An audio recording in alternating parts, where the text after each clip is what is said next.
This poor boy works carrying monster bodies. But the dream of the failure is to become a professional hunter. So far he had saved 40,000, and this was the cost to register for the hunter exam. While resting from work, he happily fiddles with his phone. He looks at courses on how to become stronger but doesn't intend to spend his money on that. Unfortunately, later an accident happens at work when the crane's chain breaks. He would have to give up the 40,000 he saved for an emergency surgery, or he would lose his leg. From the boss he dedicated so much time working for, he only received 3,000 in compensation and was fired to avoid tarnishing the company. The poor beggar had even lost the sparkle in his eyes when his phone vibrates. It was a sales event for new students at a Transcendental Academy, but the problem was that the registration fee was 3,000. This was all the money he had to survive. Realizing he was already completely broke and that this amount wouldn't change much, he decides to register. All his money was sucked into another dimension. A tutor appeared, and now he will do missions and learn lessons with his new instructors. He can even sign up to learn from Buddha and gain SSS rank items and skills after answering several questions and choosing which path he wants to follow. It is decided that his main weapon will be a spear. He even did some lessons with Buddha to better control his body and spirit.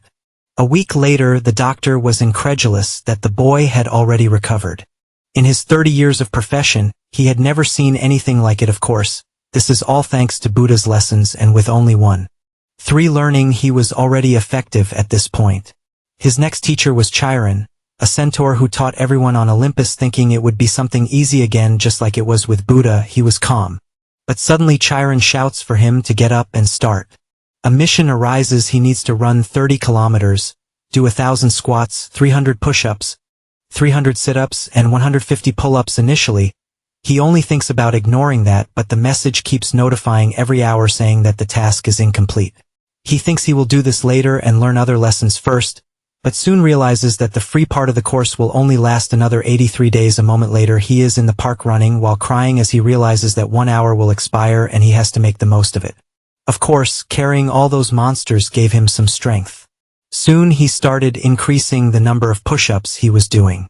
This excites the boy, and he begins to do the exercises one after another, fulfilling his goal. Even a hospitalized elderly woman starts to see a difference in his physique.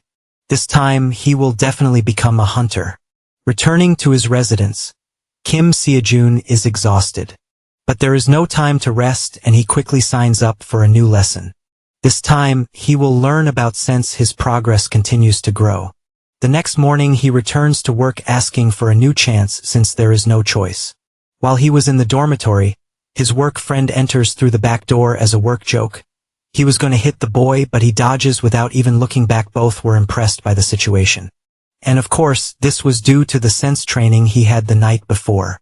Later, his friend questions him if it is really okay for the boy to carry 200 kilograms alone. Not even a look of discomfort is the boy making. No one can understand how he changed so much in such a short time. He feels much stronger. He even starts doing squats, saying he won't have much time after work, but he gets startled when he checks his phone. Each squat was counting for 3. Due to overload, he gets very excited about this since he will save time. His workmates almost freak out seeing him doing squats with all that weight. And it doesn't stop there, he starts doing push-ups too. Arriving home, the boy was very happy. Besides earning money working, he also managed to complete all the daily tasks. Going back to fiddling with his phone, he starts looking for other lessons until he finds one that says he could even uproot mountains from the ground. His new instructor is named Seongyu. The new task from the teacher is for him to balance a spear 5,000 times a day. The next morning at the protagonist's workplace, a girl was walking around the areas. She is Park Seo-yoon, a rank B hunter who came to check for threats nearby. Apparently everyone respects this girl a lot. This is because she is the granddaughter of Park Min-chul, the sword star. He had great feats 100 years ago when the portals emerged. He was a powerful awakened one who made gigantic contributions.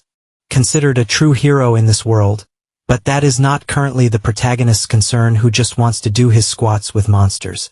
While he worked, trained, and joked with his friend, a giant monster that was in the pile of bodies rises right next to his companion at the same time. The girl was lost and thought she wished to be a teacher, but her grandfather wouldn't allow it. She couldn't have a normal life being the granddaughter of a hero. She even tried to teach at the Hunter Academy. But everyone wanted to learn from her grandfather and not from her, but the girl still wouldn't give up on her dream. She just needed to find an appropriate cadet. Suddenly, a worker runs by telling them to run. A manticore was about to swallow the protagonist's friend, and incredibly, the man was just shouting for the boy to run. This was a 4-star monster called Manticore that even experienced hunters have difficulty with. Realizing there wouldn't be time, the boy grabs a piece of iron and runs toward the monster with one strike. The monster moves back a little. The dude's shocked, but the young guy's yelling for him to run for it. Min Chul's like, you should run too, but the brave young guy's like, if I do, we're both toast. Revealing his plan, which is to stall until the hunters show up. Even scared, our hero stands firm in front of the beast, ready to throw down if he has to. Talking to himself, he orders his body to quit shaking and not freeze up. Not now.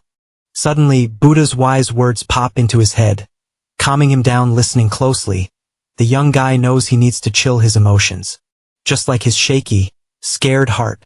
While he's thinking, the monster charges full throttle. Kim, in turn, starts running at the beast, calming down bit by bit with glowing yellow eyes.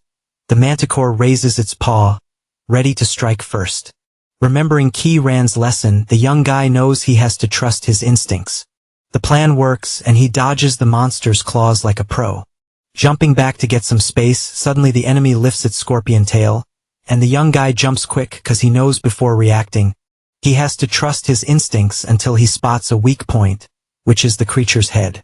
In midair, the young guy wonders if he should strike now or not, deciding to trust what Xiang Yu said about his hit being able to split mountains. Gripping his iron bar, Kim decides he's gotta split it no matter what. And what he's feeling is definitely the power to tear mountains apart. With all his strength and determination, he attacks and manages to split not a mountain, but the manticore's body. The hit makes a loud noise and kicks up a ton of dust. Confused, the workers start looking for where the crash came from, as does the around. As she gets closer, the young woman sees Kim standing there, still holding the iron bar. To her shock, behind him is the massive creature, totally wrecked, grinning awkwardly. The dude's all like, how did that even work? While his grades and lectures start to skyrocket. Totally mind blown, Park So-yoon's all, what just happened? And how did a regular guy, not even a hunter, take down a monster like that without a proper weapon? Snapping back to reality, Kim bolts towards Mincheol, zooming past the girl without even noticing her. He's all worried if the dude's okay or if he's got any injuries, but his buddy's also stressing about him. The guy's like, I'm good, but you should hit up the hospital.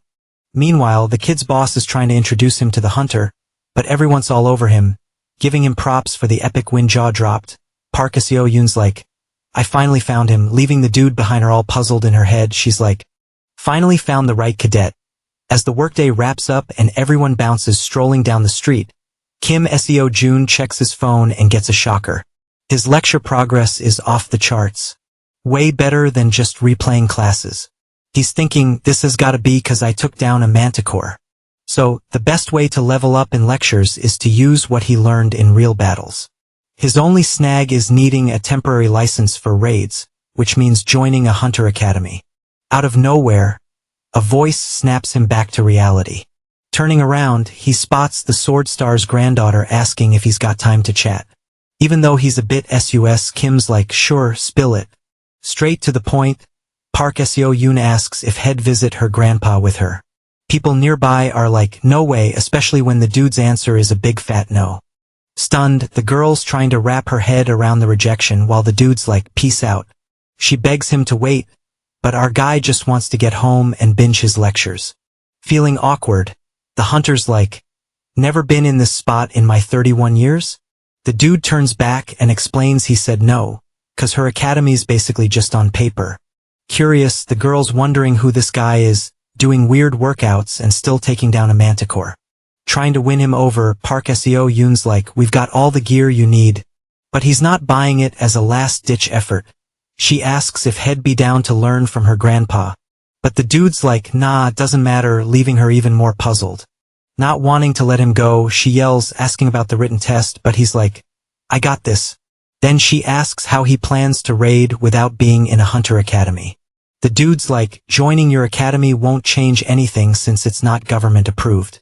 Park Seo-yoon's like, we've got the green light and can help you out, and Kim slows down. Seeing this, the hunter's like, we can hook you up with a private training spot. All without charging a dime. Turning to her, the dude's like, what's the catch? When it's too good, you gotta wonder. Determined, she's like, you'll need to compete for the academy and rep us wherever you go. Even tempted, Kim's still cautious and asks why she's so keen on him joining. She replies, I see your potential.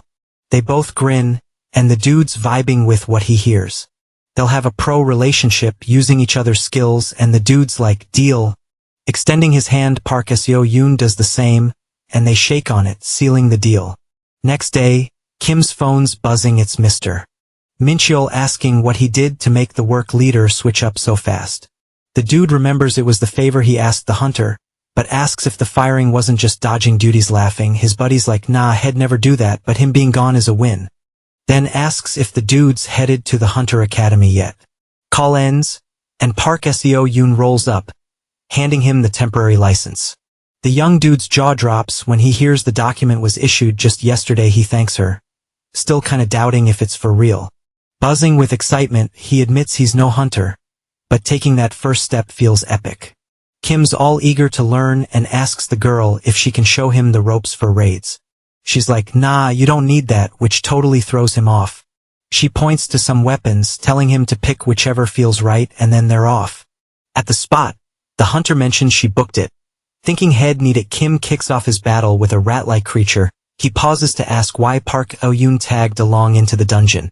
She says it's like a VIP session for promising students. Making him grin, she adds she's there for safety, reminding him not to slack off, even if it's just kobolds. These critters are 2-star. And as they stroll, he's glad the mana defense is a breeze to break through. Kim explains normally mana attacks bounce off a see-through shield, but there's something weird. His non-mana attacks surprisingly work like a charm. After some fighting, he checks his phone and sees his lecture progress is climbing. Even if it's not as much as his first fight, it's still worth it since he's raking in cash too. Grinning, he tells Park Seo-yoon he's gonna speed things up. He charges in. Feeling like he's leveling up in a game post-training, the hunter finds him on the ground doing something bizarre, saying his craziness is off the charts. Kim's been staring at a blank black screen since they left the raid, and his quirks don't stop there. Despite being a rookie, he wiped out kobolds like a pro with a decade of experience. Then he did weird workouts while lugging the creatures' bodies when he could have just called for help. In her mind, the girl thinks she can't hide from her grandpa that she's got a student who's now yelling it's past midnight and he hasn't finished his lectures. Checking his phone, he's stoked to see he made $9,510 in one day. Realizing his strategy of hauling and dismantling creatures is super smart, the only snag is the time it takes to wrap up the job. About to cross the street, he wonders if he should hit up Mincheol to join him. Deciding to text later, he's focused on figuring out what to do with all that cash. Even though the raid boosted his lecture progress, it wasn't as much as he hoped. So he's got to find a way to get stronger. Maybe as strong as the great sage of heaven, Sun Wukong. Remembering this instructor sparks a lightbulb moment. Now he's got enough dough to pay for the lecture he only got a sneak peek of before. Pumped, he grabs his phone to register. But plot twist, the fee is a whopping $27,000 million. Squatting on the ground, Kim mutters he probably won't have that much even as a pro hunter since he's stuck. He checks if his academy sells gear or other stuff. If he can't watch the lecture now, at least he can snag some equipment. Browsing the store, he's floored. All the gear, even the replicas, are mythical level like Longina Spear and the Aegis Shield. Plus, they're made by top students, meaning they could be crafted by legends. This gets him hyped, and he starts hunting for gear he can use. He picks Longina Spear as his first buy. The system starts crunching numbers to set the right price. Next day, Park Seo-yoon finds him doing endless push-ups. Curious, she asks why he's so frantic. In his head, he reveals after the causality rate math, the spear's price is a jaw-dropping $100,000 out loud. He says it's all about the money in the end. Grinning, the hunter asks if he's heard about the academy competition. As the dude's all, I don't know what this is, the girl spills the tea, saying it's a showdown where schools flex their muscles. Basically, it's a spot to see how buff a gym is. This epic battle's at the 4th league level, and if you crush it, you level up to a higher league. Plus, the gym gets more peeps signing up and some official thumbs up, so the plan is for our guy to rep the dream gym in this epic face-off. Kim's brain's buzzing, thinking this could totally boost his lecture game. I mean, it's like XP in a game, right? So he's all in, saying he's down to join. The girl's like, for real? And he's like, yeah, what's the deal with these battles? Park Seo-yoon breaks it down, saying it's all about raid scores and cadet tourneys. This makes our hero sweat a bit, cause he's got zero monster battling cred and zilch cadet fight skills. So, if he's gonna do this, he's gotta bring his A game. He turns to the hunter, asking if she's cool with training him if she's not busy. Even if she's not sure it's the best move, she nods. Grinning, our dude's stoked cause she's got sword star creds, and even if he's a newbie, he's super curious about Park Seo-yoon's power level. The girl's like, you sure? I'm a rank B hunter, and he's all, yeah, just don't wreck me. Ready to rumble, the hunter lets him make the first move. So he charges in no hesitation. The girl dodges, thinking his speed's cool, but his moves are kinda sloppy. His eyes give away his next move like a neon sign. She's thinking she might have hyped him up too much after the kobold fight. A cadet's still a cadet. She's just wondering where he gets the guts to challenge her like this still. She figures one hit from her should wrap it up, but surprise, surprise, Kim blocks her hit like a boss. Shaking, he admits it's tough work. The girl's mind's blown, wondering how he blocked a mana-charged hit. The weapon should have flown out of his hands. Ending the match, he jumps back, creating space. The girl's just standing there, mind blown. Chill, he grins and says he's gonna get serious now. They both dive back into the fight, and the hunter's baffled by his faster, sharper moves. Totally different from a few minutes ago. Kim's deep in his training memories, remembering the coach's advice about not expecting opponents to just stand there. He should make obvious moves to trigger obvious defenses, while spinning the spear back to himself, repeating until the opponent's wide open for the real hit.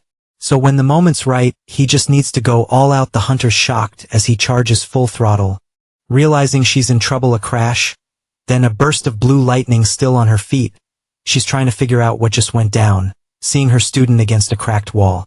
She realizes she went full power by accident. The dude gets up saying he's cool and admits he lost. The girl's jaw drops, realizing he really thought he could win against a rank B hunter. Meanwhile, Kim's thinking hunters are on another level, and fighting monsters is a whole different ballgame, and he's got a long way to go when his phone buzzes. Checking it, he sees his lecture progress is up, just as he hoped. Pumped, he asks Park Seo-yoon if she's got much going on before the tourney, and she says not really. This is music to his ears, and he asks if they can train whenever they've got free time, cause sparring with her is gonna level him up big time. Even though she's kinda sus, the young woman agrees, cause she promised to help the dude, saying if he wins, he keeps all the cash. Kim's totally clueless about the prize money, and is shook. The hunter spills the tea that the prize is a whopping 100,000 bucks. The young dude's face does a 180, leaving the girl curious as he asks when the tourney's happening. Park Seo-yoon says it's going down in 2 weeks. The boy's freaking out, thinking he needs to train like crazy. He starts doing squats with a massive rock, making the hunter go, whoa. Trying to help, even though she's lost, she suggests using the sandbags in the corner. In a flash, 2 weeks zoom by, and a young dude with glasses rolls up to the tournament spot. He's all jittery seeing the crowd.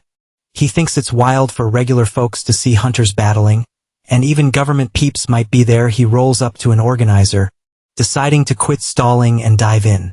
He quickly finds the participants' waiting room. Clutching his bag, the boy's like, what now? He's frozen with nerves, checking out his rivals. He sees they're all buff, strong, and oozing confidence. Probably cause each school sent their top cadets, but spotting Kim Seo-yoon, he sees the guy's only got a beat-up weapon and a fabric spear holder. The other competitors are like, who's this country bumpkin? Saying he's probably some poor dude forced to join and a weirdo staring at a blank screen. But to the glasses kid, our hero's a fellow solo player.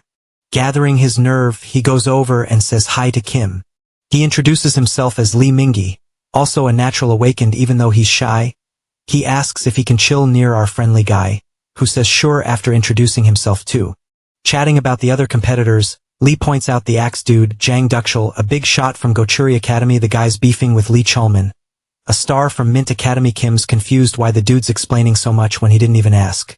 Suddenly, another guy rolls up and tells the arguing dudes to zip it. It's Lee Junhwan from Revenant Academy. Our hero notices everyone shuts up as soon as the guy speaks.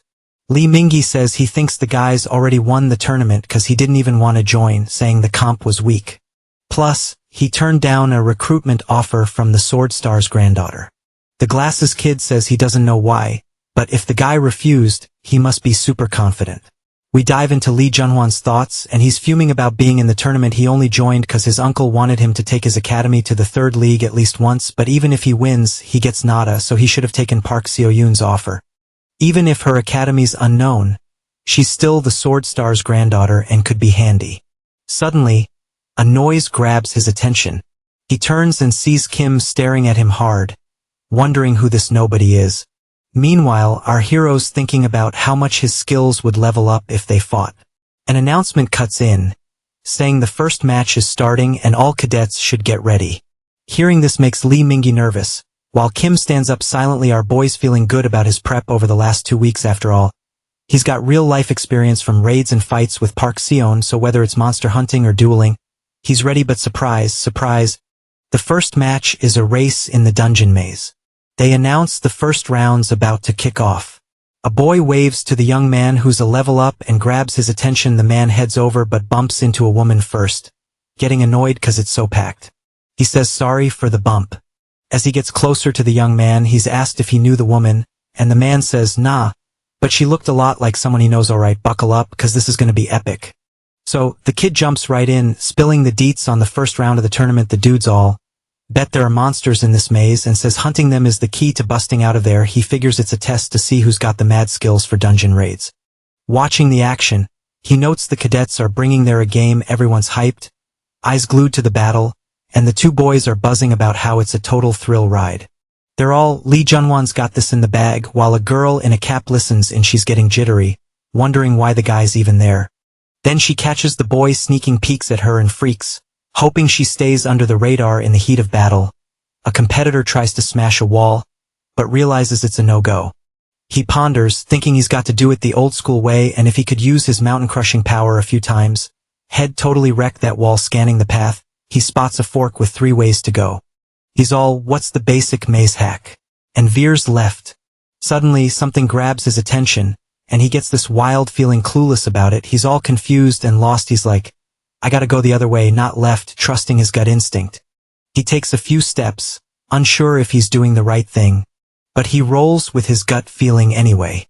Still, something feels off. They announce Cadet Joe Sukman from Scar Academy is out. Confused, the boy's like, why's nothing happening to me? Then he figures his gut's dodging even the monsters. And if he's right, once he hits 100 progress and learns metamorphosis, he'll see the future. While he's deep in thought, someone rolls up and calls him Hyung. They warn him to stay sharp, cause you never know when a monster might pop up. Chatting away, the boy asks if Hyung knows something since he's been strutting around so confidently. He adds that wandering a maze without a plan is a recipe for disaster and shares a maze escape trick. The young dude explains the right-hand, left-hand method, but Hyung's like, nah, too slow, sticking to his plan. Chill as ever, the kid in the green shirt teases that his buddy's gonna get lost, and the other asks why he's tagging along. Caught off guard, the boy says they're both in the same boat, and he thought the other was flying solo too, so teaming up seems smart. Hyung's surprised, cause he doesn't feel weak at all. Still hanging with the boy, the green shirt guy says he'll show something cool. He whips out his phone, showing a picture of his little sister. Hyung's like, no clue who she takes after, but she's cute, and starts to leave. The boy clings to his foot, begging him not to bail. He insists it's risky to go solo. Hyung thinks the kid talks a lot, but did spill some good tea in the waiting room. The boy asks if Hyung's family didn't come to cheer him on.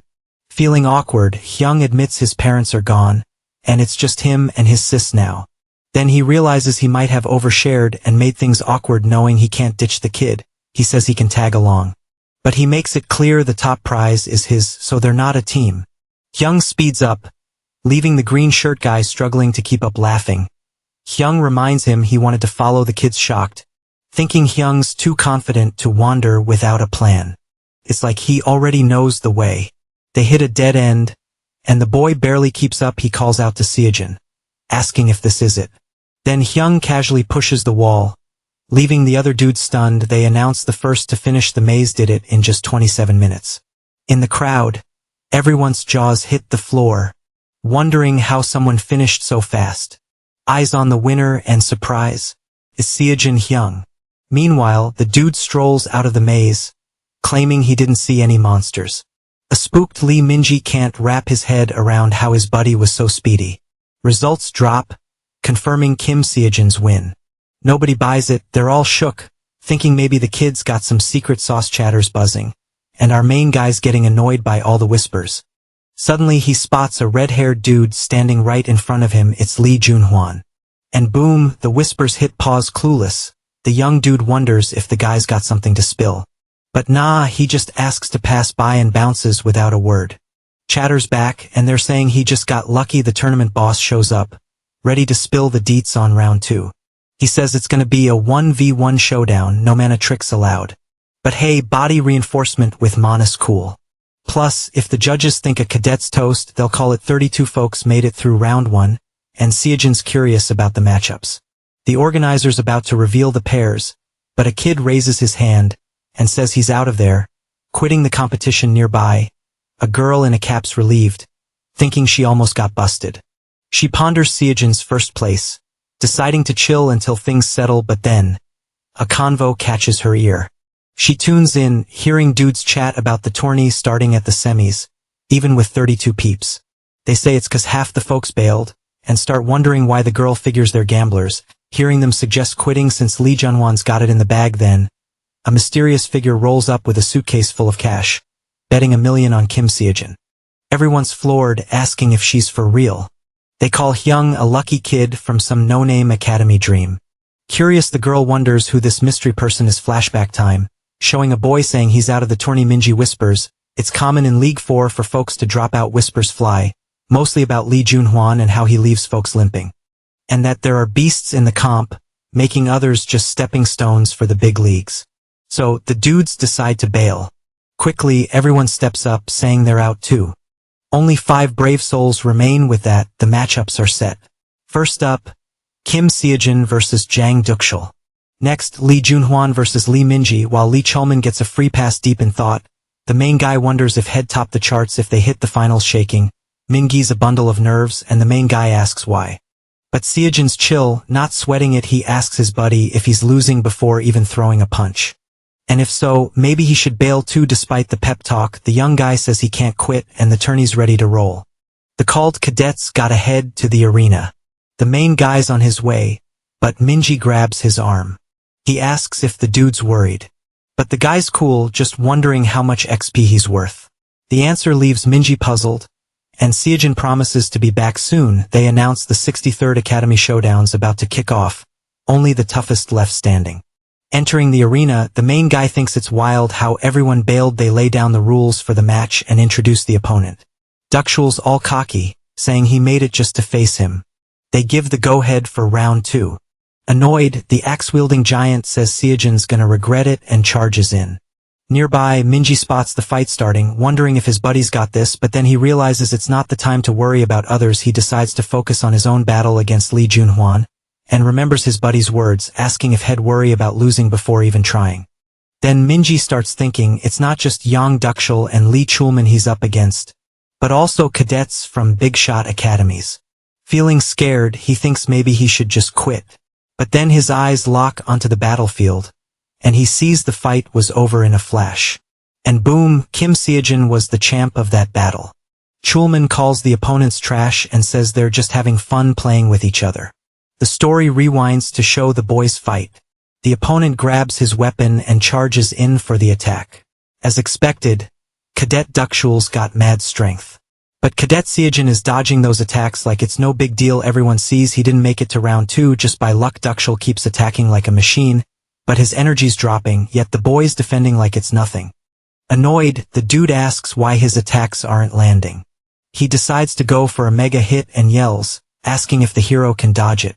But as he swings, the boy sends the opponent's weapon flying with ease. Plus, with that force, Dukshul hits the ground, totally shocked by what just happened, blowing everyone's minds. The match wraps up, the opponent's in shock, realizing he lost to his rival.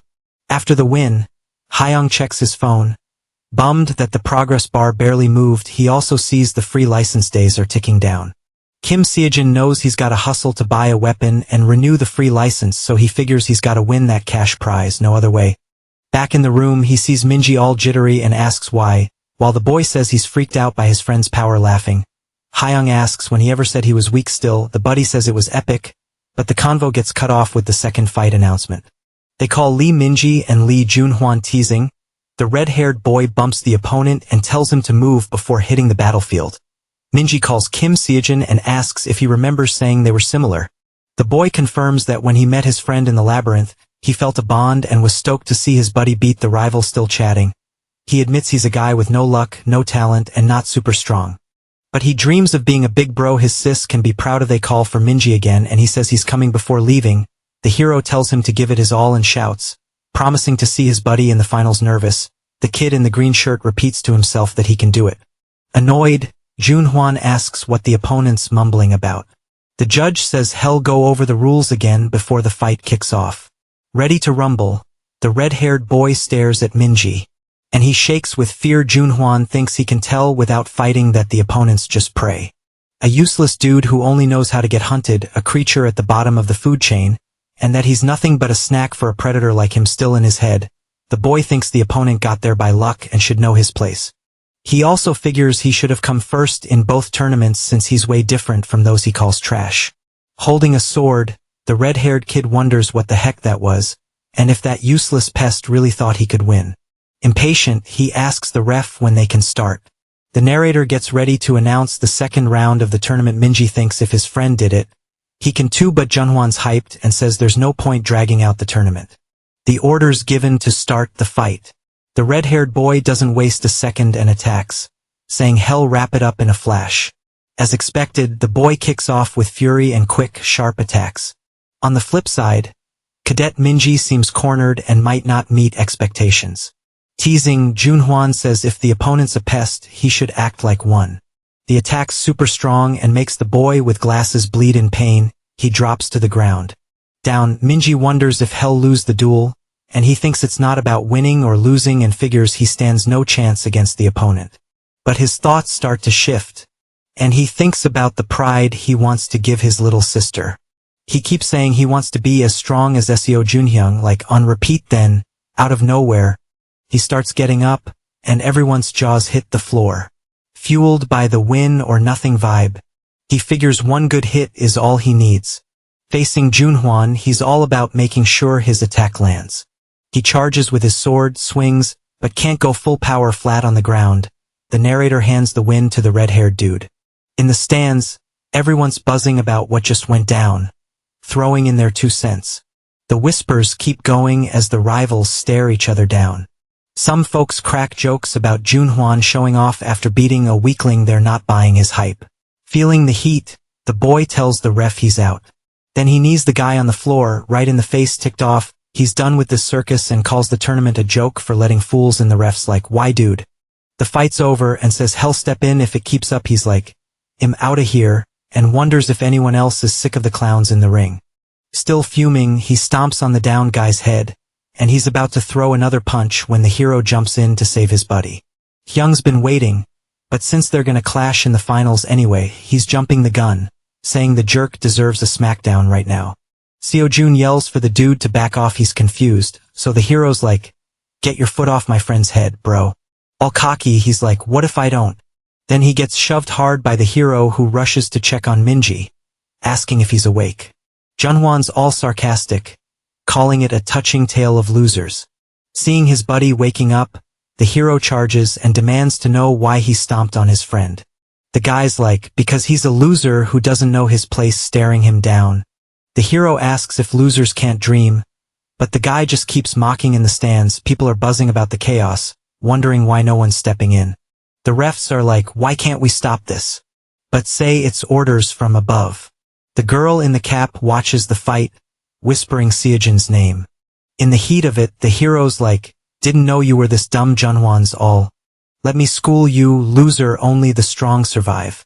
And he's like, you gotta crush others, no room for dreams here, adding, that's just how the world rolls. The hero's like, I used to think that too. For 9 long years, he's been grinding to be a pro hunter, facing reality's walls. Even blaming himself for being broke or talentless hard work kept him afloat. But nothing got better. Plus, he says clinging to unsolvable stuff is just sad. He's asked himself a million times if quitting would change things. He asks the ref to look after Minji. Seojin admits fear held him back, making him doubt himself. As he walks, the ref calls out to him but he ignores it, facing his rival, asking what's the deal, and says it's not something he can judge or belittle. The ref's freaking out, warning him it's against the rules. But he doesn't care, keeps attacking, even as everyone begs him to stop. Chill, the red-haired guy's unfazed, calling it all a joke. Then the hero swings at the rival, who blocks it annoyed. Junhwan calls him a filthy pest, and the hero fires back, calling him the real bug. They dive into a foolin' battle. The hero sees the guy strong, not shocked people hype him up, but right now he can't dwell on that. Can't afford distractions. He knows he's gotta move on instinct alone. They keep clashing, weapons flying.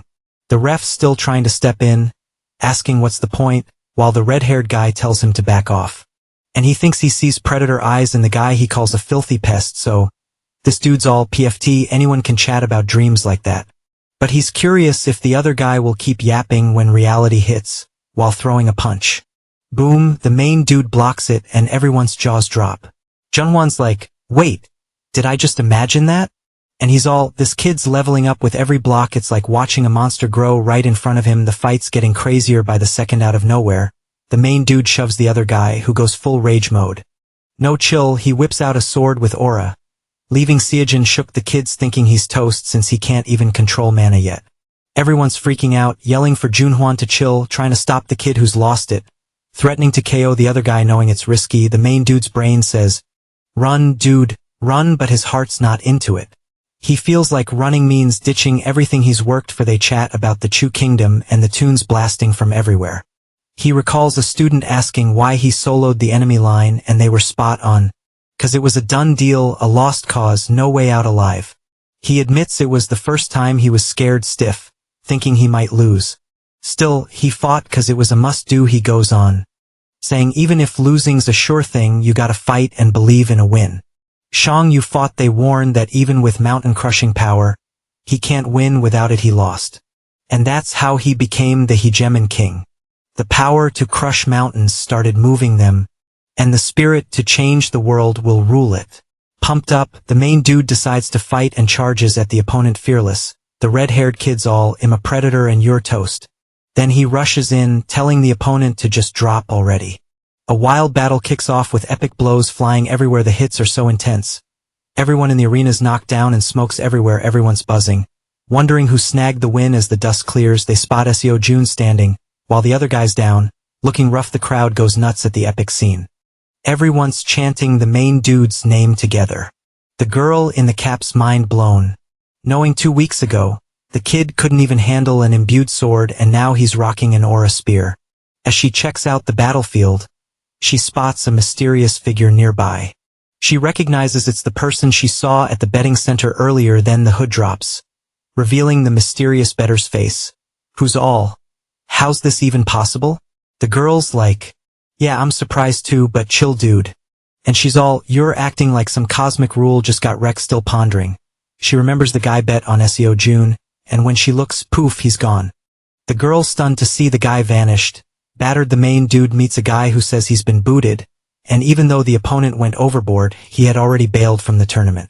Plus, the main dude jumped in when it wasn't an official match and ignored the ref's warnings, so his actions broke the tournament rules. The main dude's cool with it's saying he was ready for this when he jumped in, but wonders what's up with Junhwan. They tell him Junhwan's obviously out, and that using an aura sword was straight-up attempted murder.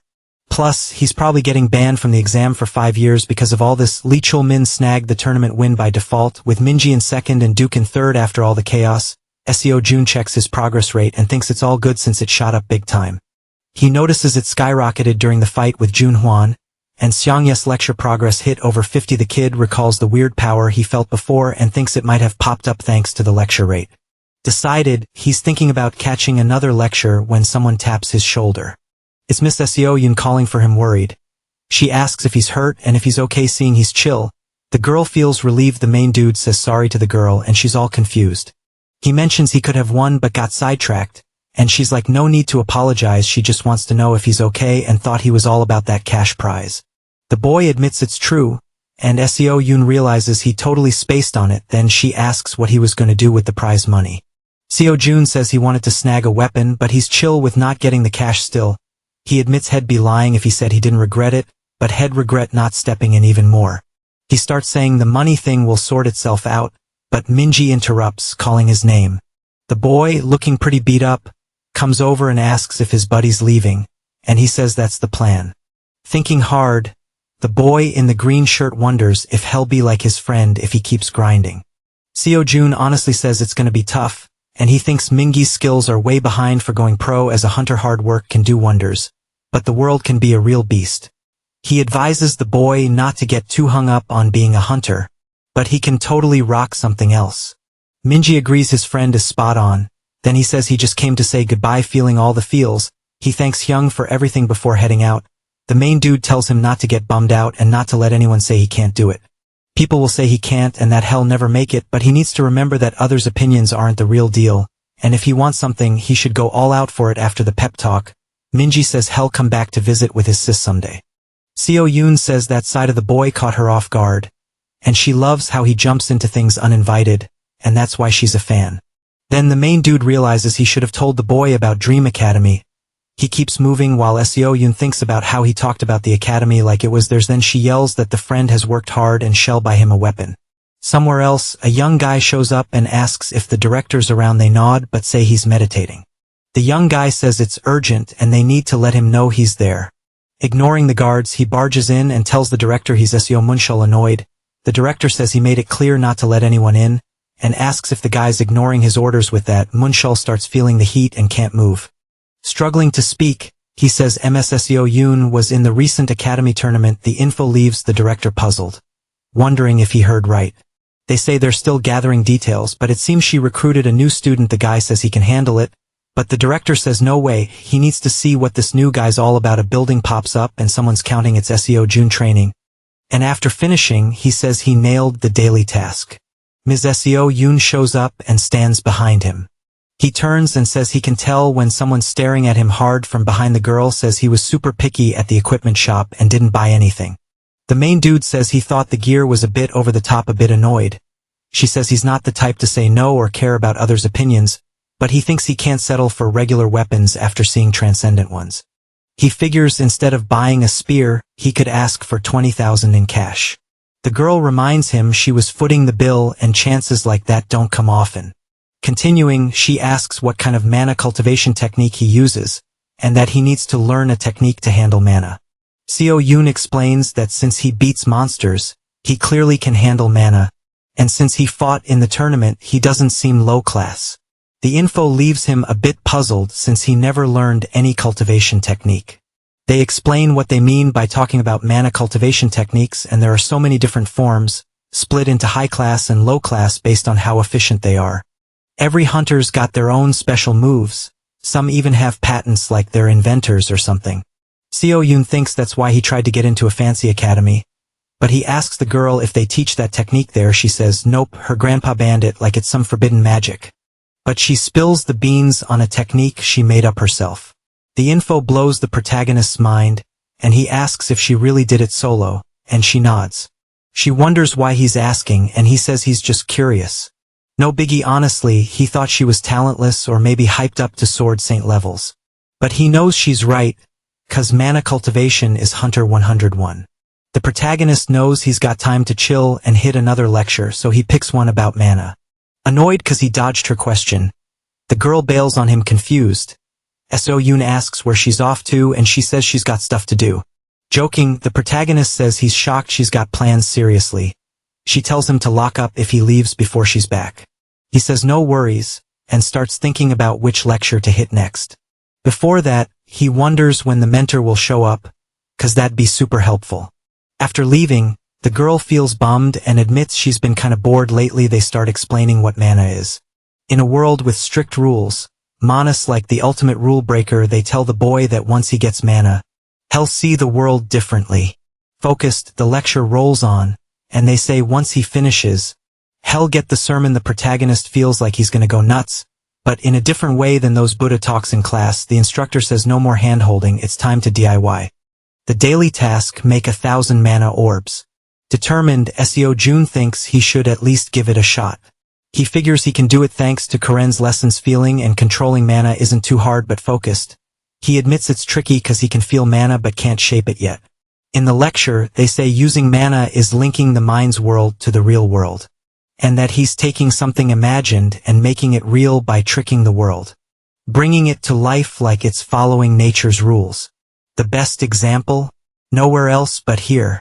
After the explanation, something starts forming in his hands and he's amazed. Suddenly, a mana orb pops up in his hands. He checks out the tiny thing, worried it's too small. He wonders if it even counts for the daily task, but the protagonist is sure he'll get better with time. Suddenly, the master bursts in and calls for the boy, who jumps. He wonders who this guy is. The gentleman asks if he's the sword saint, but he thinks he's here to check out the new student at Seo Jun's academy. However, he spots the mana in his hands and gets puzzled. Still thinking, he knows that form's tough to pull off and must mean serious talent. And there's only one reason a talented person would want to join Dream Academy. Quickly, the old man assumes the boy's plotting to use his granddaughter. Annoyed, he yells, asking who the boy is. Confused, the protagonist says, "Nice to meet you, sir," and introduces himself as Kim Seo Jun. Still shocked, the boy says he never thought Seo Jun's grandpa would just pop up, only saw him online.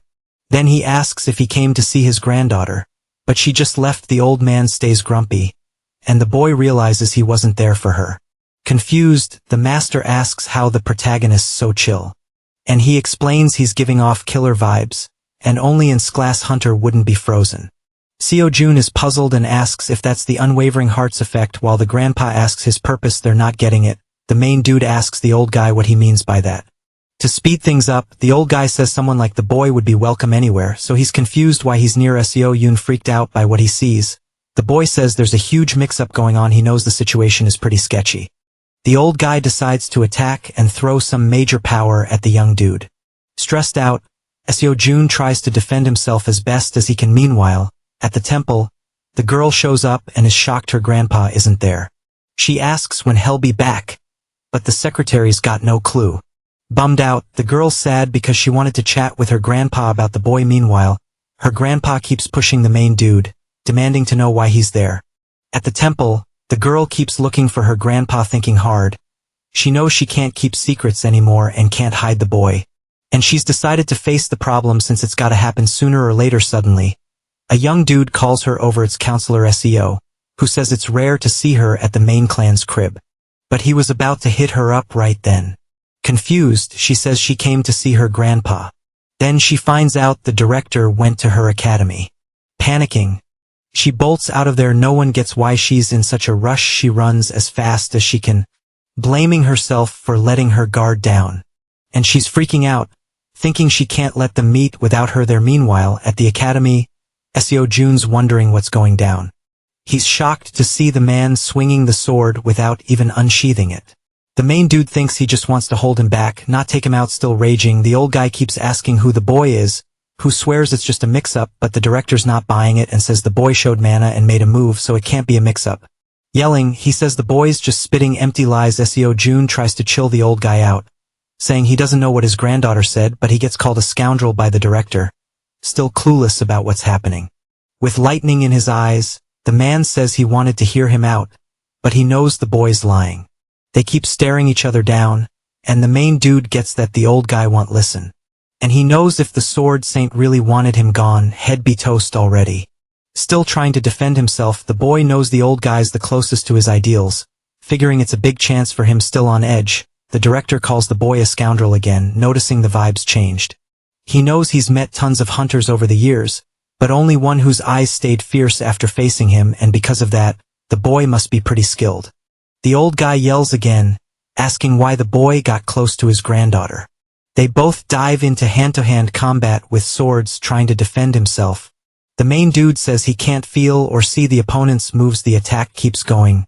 But the young dude knows it's a level he can't even start to get, but he wants to see how long he can hang in there. They start fighting with swords, and the old guy says it's super basic. And to get out of it, all he has to do is answer his question.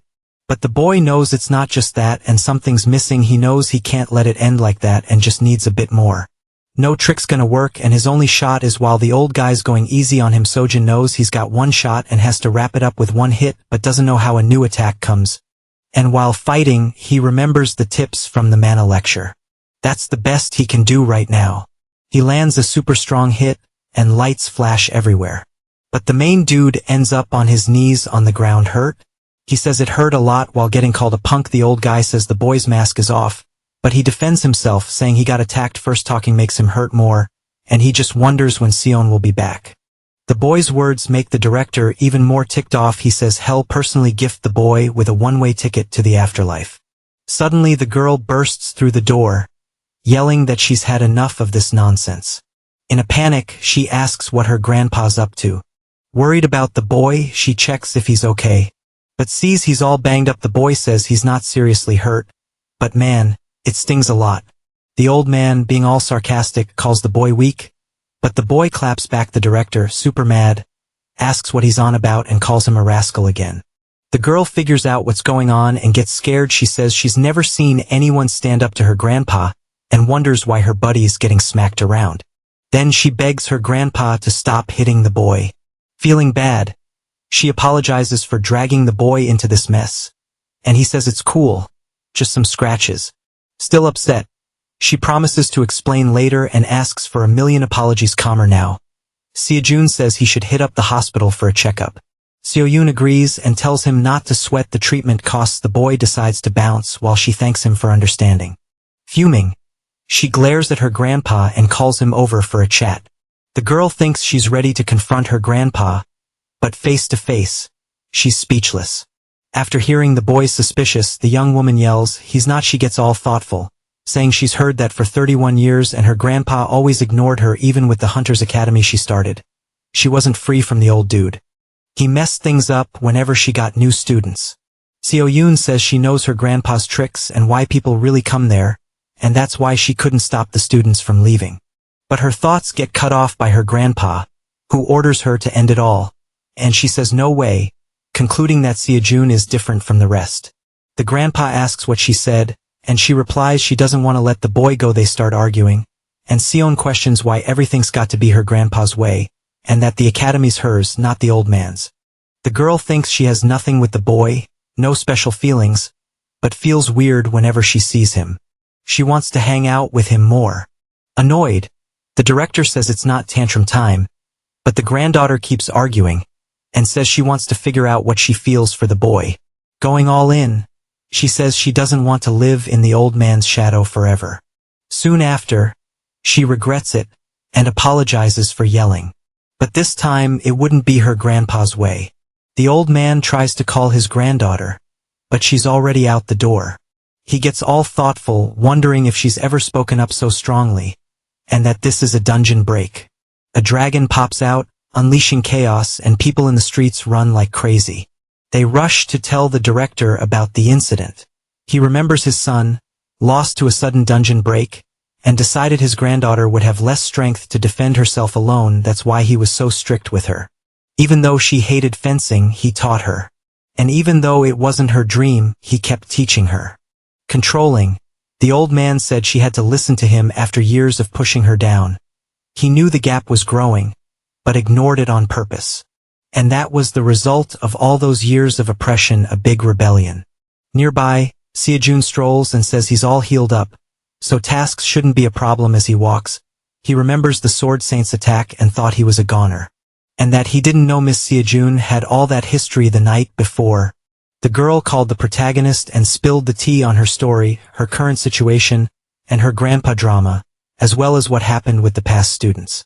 However, the boy's sure she didn't spill everything, but got her feelings and why the old man was hostile. But that doesn't mean he wasn't rude. Lost in thought, he wishes he could get an apology from the Sword Saint. He checks the system and sees a progress boost for getting attacked. Deep in thought, he figures although it was rude, it could have been worse. Then he arrives at a spot and greets the folks inside. It's the director who asks why the boy's just standing there, and invites him to sit, leaving the protagonist worried about another attack. A young dude with dark hair and an older guy with a white beard are chilling in a big room, sealing a deal. The air's thick with tension as the old dude questions the boy's honesty, making him visibly annoyed even though the boy seemed straight up. The old guy doubted his skills because he was just a student out of nowhere. Seojin Kim asks if he can bounce. That's when he'd kick off his training for the day. Feeling sus, the old man decides to spy on the young dude's training to see what he's hiding with his serious yet soft gaze. He oozes authority and experience while jumping to conclusions about Seojin Kim. He spots something off with the main dude, who can't stop staring at his phone's white screen. Curious, he asks if the boy's meditating or something. Raising his voice, he stresses how important meditation is, like it's a mind workout. Realizing he got ghosted, the old man notes he was totally ignored. Determined, he offers to show the young dude some moves, but he only did that to get more attention from the boy. Still, the boy wasn't into his lessons, saying the old man was messing with his focus. Suddenly, a girl strolls in, dropping a cheerful good morning. Seeing her grandpa there, Seojin's like, what's he up to? Confused, she asks what he was doing. With a suspicious look, he wonders if the girl knows any secrets about the main dude. Ranting, he goes on about how weird it is that the boy's not into his epic teachings. To him, everything about the main dude screams Seuss. But the young girl says that's just how he rolls. Same old. She already knew the old man would be suspicious about Seojin Kim. At first, it was tough for the girl to get used to it. Walking over to the main dude, she announces she's there. The two start chatting all chill. Meanwhile, the old guy with the white beard watches, looking all grumpy. He can't believe that even while talking nonsense, Seojin's all smiles calmly. The two keep chatting and cracking up together. He's never seen the young girl so happy as she is right now. Usually, she's super serious, but not today. Seeing their happy faces, the old man gets even more annoyed with his granddaughter. Suddenly, a guard pops up at the door, calling for the master. The dude's got urgent news to share. Shortly after, he says the Order of Truth is asking about the leader. But the old man brushes it off, saying if it was that big a deal, they'd come to him. However, when he hears the request is from Lady Kalia, his interest flips. Plus, the girl had another request, wanting Seojin Kim to show up. Everyone's eyes are on the young dude, who's totally confused, nervous. He wants to make sure they're talking about him. The main dude's clueless why Kalia wants him. Tension spikes as the young dude's grilled about the Order of Truth, while others mull over the mystery. Seo-yoon thinks about a hooded guy at the tournament who seemed super sus. The questions swirl around the Order of Truth and Kalia's role, but the main dude's got no clue. Confused, he doesn't even know if he should get involved. Seo-yoon explains that Kalia's gonna be the next apostle of purity, and ignoring her would be a big no-no amidst the suspicions. The young dude says he's never heard of that lady, and would rather train right then. The guard's like, Kalia's amazing, leaving everyone puzzled, surprised. The dude says she already knew Seojin Kim would turn her down. To sweeten the deal, she offers 100 million won if he shows up. Hearing that, the young dude's instantly interested. Realizing she knew he needed that exact cash, the Order of Truth is a religious squad that literally worships the truth. They're led by a mysterious dude known as the Exalted Voice and the 7 Apostles. Their word is the truth, so basically it's gospel. 100 years ago, the order was just a cult. During the Great Cataclysm, loads of heroes teamed up with them. Their influence grew as they brought peace to humanity, especially with their biggest win, taking down Berserk the Terrible, a monster that showed up at the end of the Great Cataclysm. So terrifyingly strong that even the world's top generals couldn't beat him, so dreadful that his arrival was marked as the Second Great Cataclysm. He was finally defeated by the Exalted Voice and the 7 Apostles, ending the Great Cataclysm. In today's world, at a hotel chillin' on the edge of Seoul, these two dudes are all set to meet Lady Kalia. A shadowy figure pops up saying Seojin Kim's the VIP they've been waiting for. Pointing the way, he says Lady Kalia's been super patient. Our main guy's all puzzled, thinking about the cash offer and why he's even here. They trail behind the hooded dude while he wonders what these peeps know about him. He's all in, needing to chat with Kalia to get the 411. The wait's driving the old dude nuts. Sure, the lattice gonna make them hang. The young dude's like, how close are we to Kalia? But then his face goes, wait, what? When he finds out the old dude hasn't even met her yet. Old dude spills he met the Purity Apostle during the big cataclysm, but not the new crew. Young dude's like, oh snap, I keep forgetting this guy's the Sword Star. Not just Seo-yoon's grandpa. He asks about the Exalted Voice, Learning he only showed up in the Berserk battle. Curious, Seojin Kim's all, "Did you meet him?" But nope, old dude only saw him from afar. Bummer. Then they hear a noise. Lady Kalia rolls up. All, "Nice to finally meet you guys." Old dude's ticked, saying he hates being summoned and waiting forever with a boss vibe. That's Kalia, disciple of purity. She struts in style, saying purifying mind and body takes patience and devotion. Kalia's all about the order of truth, spreading the divine word. She gives Seojin Kim props for showing up, showing mad respect. Surprised, the main guy's like, "How do you know me?" She promises to clear things up. Kalia talks about the academy tournament, hyping him up, saying a faithful spoke highly of him, even though he's confused the boys buying it. But the apostles got more plans to share. Her big goal, check out a sketchy dungeon with their help. Old dude's lost, stammering for a bit. Kalia says some stuff ain't over, making him think hard. There's a weird thing in a Korean dungeon and the order of truth's all about checking it out. Old dude's weighing his options now. He's getting why Kalia's in Korea. Seeing her game plan, he knows this could boost her as a successor. Kalia laughs, knowing nothing gets past the sword star.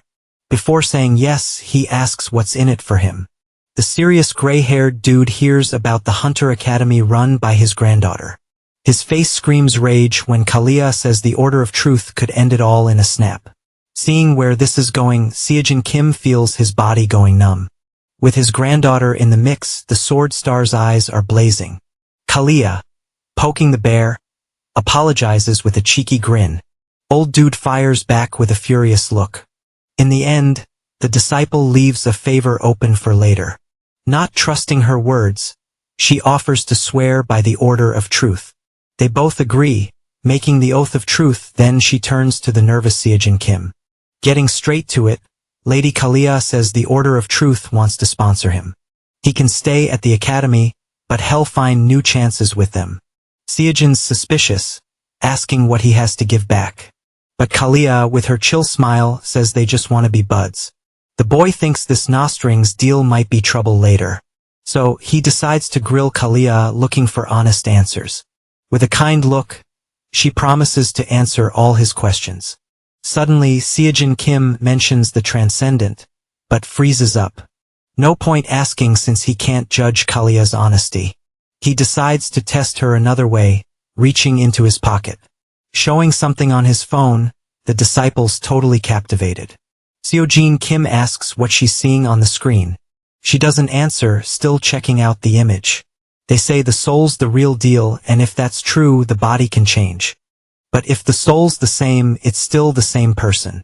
Confused, she's totally lost on what she's supposed to do. But the dude keeps pushing her. Kalia thinks it's a weird question, and it's super confusing too. After a bit, Seojin Kim puts his phone away, realizing she's not going to spill the beans. His face changes when he hears Kalia say the screen was blank. Grinning, he asks if that's what the main character expected, and he nods. Kalia's more interested in the real deal, wondering if he'd take the sponsorship.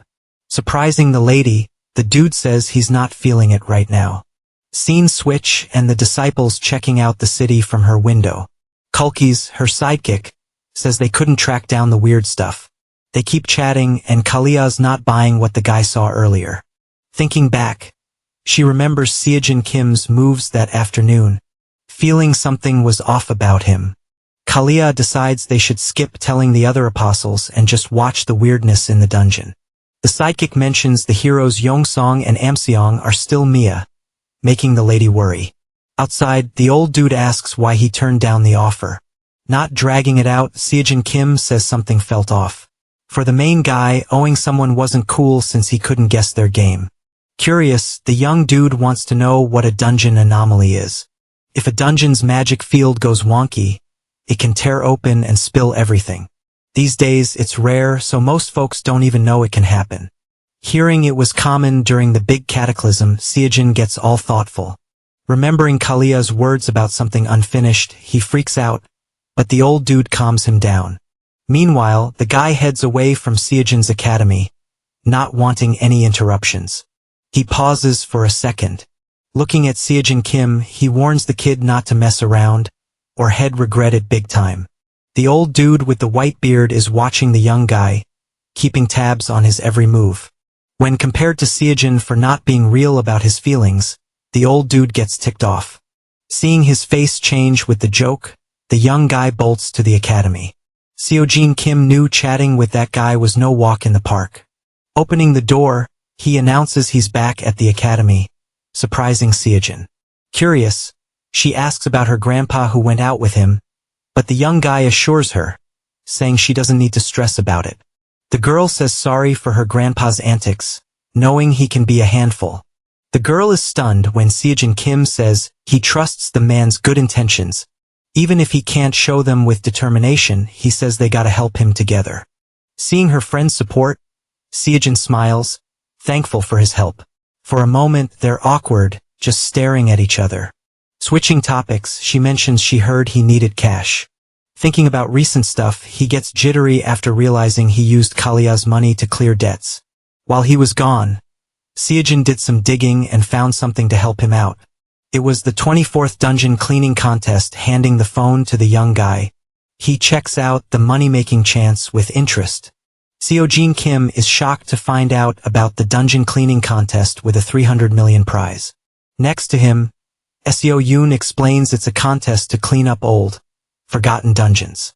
She says the aim is to get hunters to raid dungeons with lame rewards.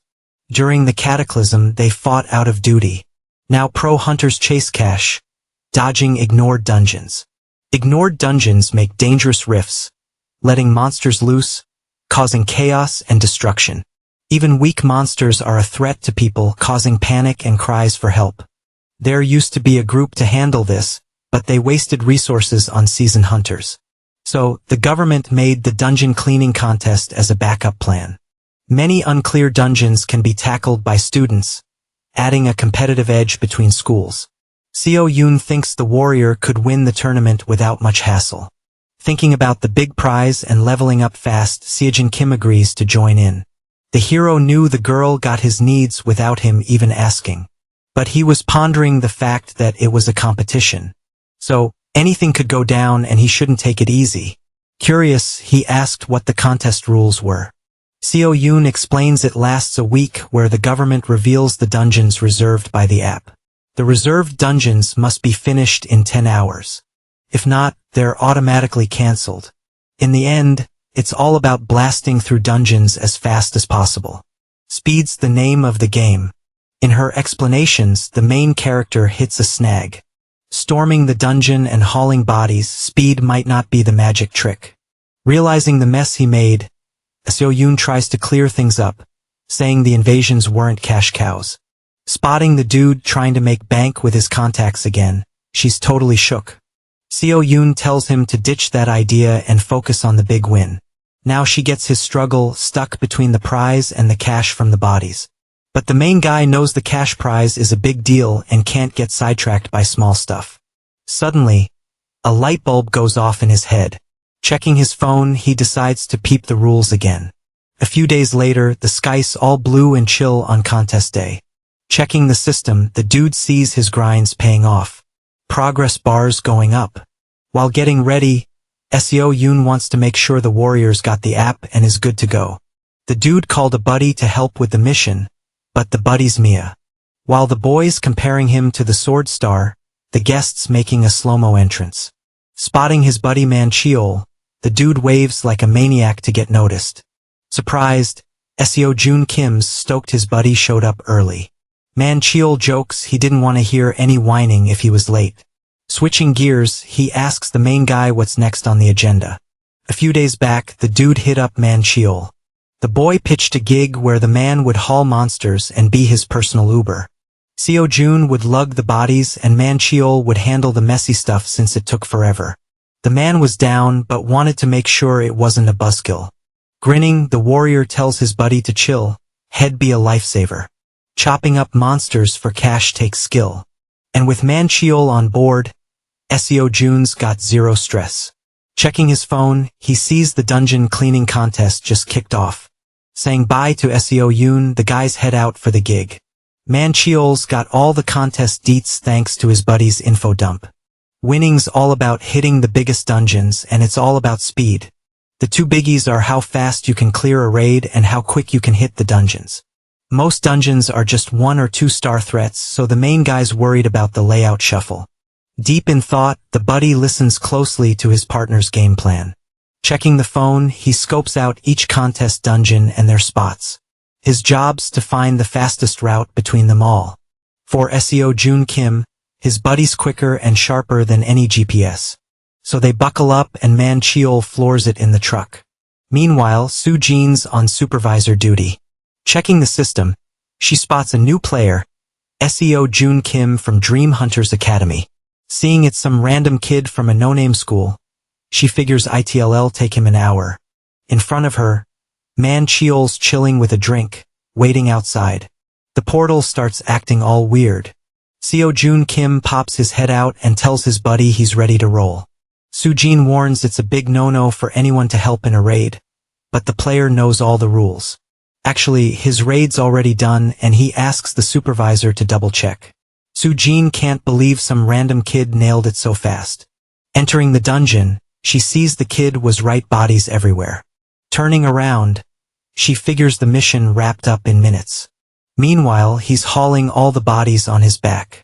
Totally confused, she thinks it's super weird. Outside, Man Cheol's waiting for his buddy, all chill. Dropping the body, the two keep grinding. In 15 seconds, almost all the chopping's done. The supervisor sees the man's ready to slice and dice. For her, it's a big headache. Technically, nothing's breaking the rules, but it's still odd. Meanwhile, SEO Jun Kim's dragging all the bodies out of the dungeon. With his sharp blades, Man Cheol's slicing up the bodies on the table. Watching the scene, the supervisor can't believe her eyes. Bagging the bodies, the guys head off to the next mission. Soo Jin just stood there, totally frozen, trying to wrap her head around what she just saw. Hopping into the truck, the duo bounced off, all pumped up to tackle whatever came next. The inspector was just chilling, checking out a tiny butterfly in his hand. For him, soaking up the sun was way better than being glued to a computer screen all day. Meanwhile, he was daydreaming about the next contestant showing up. Sitting there, he spotted the 2 dudes who hopped out of the truck moving super fast. Before you knew it, SEO Jun Kim was already deep inside the dungeon. He was all set to smash those monsters in one epic swoop. With a killer move, he took down a bunch of skeletons. His go-to move was always the same, hauling the bodies over to Man Cheol. Meanwhile, the dude was busy chopping up the monsters. The second inspector's reaction was basically a copy-paste of the first guy's. Without a peep, the competitors had wrapped up everything and were off to the next mission. The guy watched the truck zoom off at lightning speed. The butterfly landed on his head, and they both just watched the scene unfold. In the office, someone asked if Mr. Kim had wrapped up the report for the dungeon cleaning contest. The guy finished up and dropped everything on his boss' desk. Checking out the papers, he zeroed in on the results. So Yun Lee from the East Academy had a killer score with 16 dungeons. But he was puzzled to see she was only in second place. Digging through the papers, he tried to find if anyone had 17 dungeons. Suddenly, he spotted SEO Jun Kim in first place with a mind-blowing 32. Freaking out, he called Mr. Kim over to his desk. He was sure the report had a massive glitch since 32 raids in one day was just bonkers. The employee said he thought it was fishy too, but double-checked everything. Turns out each raid only took 10 minutes, when it usually took 30 for any student. Mr. Kim said there didn't seem to be any shady stuff going on. He mentioned the participant was from Dream Academy, a small hunters group in Seoul's Yeonpyeong district. Thinking hard, the boss tried to remember if he knew anything about the place. Suddenly, he remembered the school was run by the Sword Star's granddaughter. They both looked at each other, totally confused about what to do next. For them, the Sword Star might be mixed up in this and they needed to dig deeper. So Yun Lee, from the East Academy, heard she wasn't top of the leaderboard and felt bummed. No time for excuses, the guy in front of her said she had to be number 1. She needed to hit 32 dungeons, clearing each in under 10 minutes. But with travel time, it seemed impossible. Determined, so Yun Lee said she could pull it off. Turning away, the guy in the suit hinted at some sneaky stuff and said he'd handle the rest. That was Suk Min Lee, a former class A hunter and so Yun Lee's dad, head of the East Academy. For him, moving up was the only thing that mattered in life. Winning and leveling up was the goal, everything else was just noise. Curious, he asked if she was still thinking about Jinsu, but she said nope. The guy said Jinsu was a fool, unlike her. After being dismissed, she strolled through the halls. Her mind wandered, filled with memories. So Yun Li remembered a boy who said to be a pro hunter, her heart should be pure and steady. Back then, she questioned him, saying people didn't think like that anymore. They were all about the cash. She laughed at his dream of being a great hunter who truly inspired people. That was her older brother. Meanwhile, memories of the past brought his face and words to the front of her mind. Remembering her brother made her mad every time she thought about him being gone. Annoyed, she kept walking, trying to shake off those thoughts. As night fell, a voice complained about feeling sore all over. Manhua couldn't believe they had to do all those tasks for another week. For him, driving and planning a route at the same time was super tough and exhausting. But he stopped whining for a second when he heard about the cash. Without taxes and fees, they scored around 7,800,000 won. Splitting it in half meant about 3,900,000 each. Sitting down, the two chatted about splitting the cash since Manhua was cool with a smaller cut. In the end, he scores 30, raking in a cool 2,340,000. Seo Kim tells his buddy to quit whining and just take the cash. No fuss. Sipping his drink, he nods to the deal. But our heroes all, why isn't Manhua freaking out? Dude didn't even flinch about the dungeon raids or how wild things were getting. But Manhua had seen the young dude throw down in the tournament earlier. He kept it on the down low to not mess with the kid's dreams. Manhua's always been that way, acting all tough, but really being a big softie. He had the protagonist's back when he was solo, becoming his ride or die. They chat about the guy starting his own transport biz someday. In the end, the protagonist's super thankful for all the help. On day 2 of the dungeon cleaning contest, they're dubbed purgers.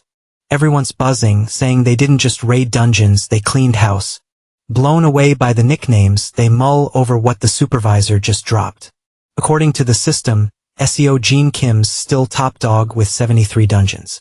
At this rate, anything less than a win would be SUS. They've got 5 more days to crush it. The protagonist hyped for a big party, even inviting Su-Yun, Manhua's daughter. Sharing laughs, they hug it out like old pals. Checking his phone, the young dude's got a good vibe about it all. On day 3 of the dungeon cleaning contest, something's off. Showing his buddy, he asks him to peep the phone. His face totally changes when he sees it. All the dungeons nearby are booked solid. The closest one's an hour away. Ugh. A map pops up showing each dungeon as reserved, and the guy's like, I knew it. In front of a truck, they plan to hit the dungeons they can. Frustration's real as the same thing happens at each dungeon. In the end, reality bites, only managing to hit 10 dungeons. Alone, the protagonist's deep in thought, thinking it's all super fishy. The truth spills out in a chat where one blames So Yun Li, the runner-up. The young dude's brain's buzzing, but he knows he's still ahead, no chill. The call's made to ditch shortcuts until they get the upper hand. 'Cause winning's key. Despite the drama, he vows to give it his all, interference or not. Suddenly, a light bulb moment hits. While his crew's all ears, he spills the tea. Some folks are keeping a close watch on the scene. If SEO Kim books a dungeon, they'll book all around, cranking up the heat. Those two dudes have no clue who SEO Kim is, but are all about the cash.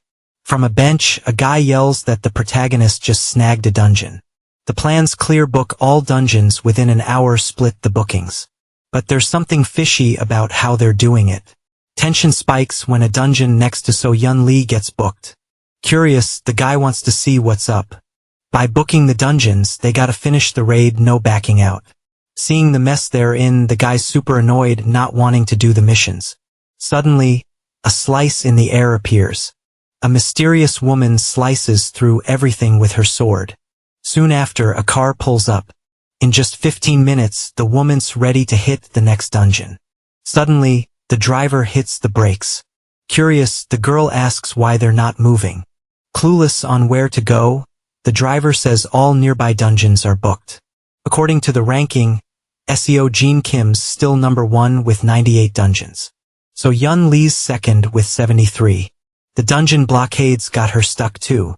The boss already clocked that the young dude figured out the plan but didn't expect this move. He tells the girl to keep at it cause he's got other tricks up his sleeve. On day 5 of the tournament, a voice calls out for So Yun Lee. Despite everything, the young woman doesn't know these two randos. Participants can't brawl with each other, breaking a major rule. Then, the woman spots SEO Jin Kim. Grinning, he asks if she's So Yun Lee. Even as rivals, the protagonist's all about a fair, fun competition. Feeling miffed by his words, she asks if he thinks she's shady. After they chat, he steps back, making it super clear he totally trusts her. As she watches him leave, she rolls her eyes. 'Cause in that world, goodwill's a myth. Humans are all about looking out for number 1, always scheming for their own gain. In this game, there's zero room for being nice. With her sword ready, So Yun Lee's all about finishing the job as soon as possible. Soon after, she's out of the dungeon. Suddenly, she hears someone hyping up her rivals. SEO Jin Kim and his buddy just crushed another dungeon. Seeing her, the warrior's like, "Whoa, thought you'd take longer." SEO Jin Kim asks if he can snag the bodies she left behind. She's like, "Sure, knock yourself out." Quick as a flash, he scoops them up, leaving her totally stunned. Curious, she asks why he wants them. He's like, "Duh, money, obviously." Realizing she's wasting time, she turns and bounces. To her, goodwill's a joke and hunters with hearts of gold? Yeah, right. SEO Yun Lee thinks it's a job for a mom and daughter duo. Boom! A flash of light shatters the quiet. A voice asks Kalia if that's a 6-star dungeon. A massive dragon's chilling right in front of them. A reflection tries to link the dragon to the weirdness. But disbelief's in the air. The guy's intense stare shows his memories from 30 years ago. Amidst the drama, she gets the feels but denies the order of truths involved, begging for chill vibes. Jim and Jung, Demon Star's disciple, tells them to quit bickering, saying Grandpa's acting like a kid. The old dude's like, "Hey, we're the same age, all grumpy." With chaos swirling, they realize it's not just a glitch but something way deeper. The girl quizzes the guy about the monster, looking for hints, but he brushes it off, sparking distrust. Knowing it's not just a glitch, she wonders about other dungeons. Jim and Jung thinks it over, saying it's unlikely, but doubts still hanging around. Faced with the mess, she says they gotta dig deeper, sealing the deal. Outside the building, she asks if they're dungeon portals and he confirms they're super rare. 3 portals pop up, each buzzing with energy, creating a wild show. The red portal's pulsing hard, and a voice says 3 portals together's unheard of. Laughing, the guy jokes he thought he booked that dungeon. Next to him, the other one's all embarrassed. Meanwhile, an old dude's saying sorry for picking wrong. Inside the academy, a voice is super annoyed. Looks like the organizers are scheming with a new scam. Annoyed, SEO Yoon says she won't take this, even mentioning her grandpa if needed. The announcement says, if a reserve dungeon's crashed, the invasion count can be swapped. Compared to yesterday, SEO Jun Kim feels like things are getting back on track. In the truck, he's sure no one's crashing his dungeons. Suddenly, a busted car blocks their way. On the highway, accidents are popping up, plus broken cars and lost keys. The system shows the heroes just 1 dungeon behind. Back at the academy, SEO Yoon says no one admits knowing Seoyeon Lee. But there's no time for more digging. Plus, Seoyeon Lee's academy head is Sukmin Lee, a retired class A hunter. Being a smooth talker, the sword star's always watching him. So, even if they dig, they won't find anything in time, even if it involves her grandpa. Thinking hard, they need another plan to make SEO Jun Kim win. With a sad tone, SEO Yoon says sorry for not knowing how to help. But the guy's like, nah, I got here 'cause of you. Man Cheol adds that she did all she could, and now it's up to them. Actually, SEO Jun Kim's gotta handle it solo. A grin spreads on the hero's face, showing his plan. Ranting, the boss sees they're losing again. The sidekick says the boy hoped to be near a dungeon to book, not knowing where it is.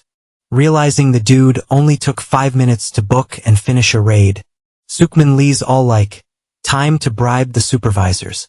With the academy breathing down their necks, the dungeon team is out spying on the supervisors. The boss was shook that some random academy had that much clout. But hey, it's the Sword Star's granddaughter we're talking about. In that sitch, they were kinda stuck. But Sukmin Lee was all about making East Academy win, blaming everyone for the L. Meanwhile, Soi-Eon Lee crushed 126 dungeons, and SEO Jun Kim was at 125. Then, boom, the boy hit 131, snagging first place. They kept swapping spots on the leaderboard. Both wanted to win so bad they ended up tied. In the contest HQ, three peeps were having a heated chat. Seo Jun called out Sukmin Lee for cheating, but he clapped back. Things got super tense, so a dude had to step in before it got messy. First off, no ties allowed, no proof of cheating, so Soi-Eon Lee stayed in the game. Young Sik Shin, the dungeon team boss, was shook to see someone there. Seo Jun Kim showed up at the spot. In front of him, Soi-Eon Lee was there, looking a bit annoyed, waiting for the deets. With both there, the tiebreaker rules were ready to roll. They were hyped to win the 24th dungeon cleaning contest. Rules were chill, just pick one of the 3 dungeons. First to clear the 3rd portal wins it all. One dungeon wasn't enough, they wanted all cleaned up. Made sense for the winner to clear one more dungeon anyway. All dungeons were 2-star, so they picked their own threat level. Seo Jun Kim got first pick, then Soi-Eon Lee. Feeling bold, he picked the right portal, she went left. They headed to their dungeons, ready for the showdown. Before diving in, she teased him, telling him not to get bummed out. He was like, what's she on about? And couldn't clap back. Suddenly the tourney kicked off and they zoomed into the portals. The main dude dashed through the right dungeon, focused on his goals. He thought about Soi-Eon Lee's words. But no time to stress, he had to win this thing. Expecting kobolds, he thought it was SUS. Even if not kobolds, he should have seen something by now. It's been over 5 minutes then. His face dropped hearing a scary noise. Seeing a paw, he realized it wasn't a kobold. A huge manticore popped up, looking all dangerous. Thinking they messed up the dungeon rating, he saw it was a 4-star beast. Freaked out, he watched the threat coming closer. Seo Jun Kim was nervous but wasn't about to back down. With one epic move, he took down the beast. Still, he knew he was way behind his usual time. Crossing the portal, he thought he was too late. He told Young Suk Shin, the dungeon boss, about the manticore. Panicked, he asked him to check it out himself. Getting the boy's point, he looked into a new match. But changing the contest seemed pointless since Soi-Eon Lee wasn't back yet. Hearing that, Seo Jun Kim got super anxious. Weird noises echoed from the dungeon. Inside, the girl felt like she'd been walking forever. Behind her, a giant beast crept up without her noticing. The main dude was worried she hadn't returned. Wrapping a bandage, he felt pain but pushed through. Soi-Eon asked why her brother was ignoring their dad's orders. He thought about his values, saying he didn't want to cheat to win. He told Soi-Eon to never ditch her values, even as a pro hunter. Annoyed, she couldn't believe her bro would cheat, since playing fair didn't always win. Plus, she didn't buy into heroes anymore, thinking they were all old or gone. Hearing his words, she got even more confused. Grinning, he pointed out politicians who weren't corrupt or sold out. They kept arguing, showing 2 sides of the same coin. While sprinting through the rain, Soi-Eon was hit with a memory of those warnings about meeting someone someday. In a panic, she zigzagged through the crowd, dodging umbrellas like a pro. Soaked to the bone, she was all about that cold reflection, ignoring any ties or reasons. When he realized his brother was gone, he thought, what a fool. The biggest doormat ever, she couldn't wrap her head around Jinsu sacrificing himself for some random stranger. As she pondered her brother's choices, her dad's strict voice echoed in her mind. Soi-Eon was all. I'm not Jinsu, I won't let the fam down, determined to carve her own path. Back at the dungeon cleaning contest, things were getting super weird. After wandering for ages, she found nada, zilch, zero. Then, out of nowhere, a creature popped up, eyeing her like she was a mystery. She noticed the other competitor was still Mia from the mission. The leader was chill, saying no need for another match. But hey, if he wanted, go for it. All he needed was to crush that last dungeon to snag the champion title.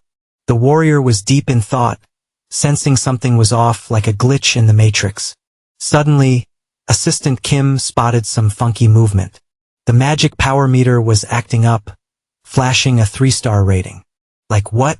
Right then, the young dude remembered Sword Stars talk about dungeon distortions. When that happens, the dungeon's difficulty level is way off from what it should be.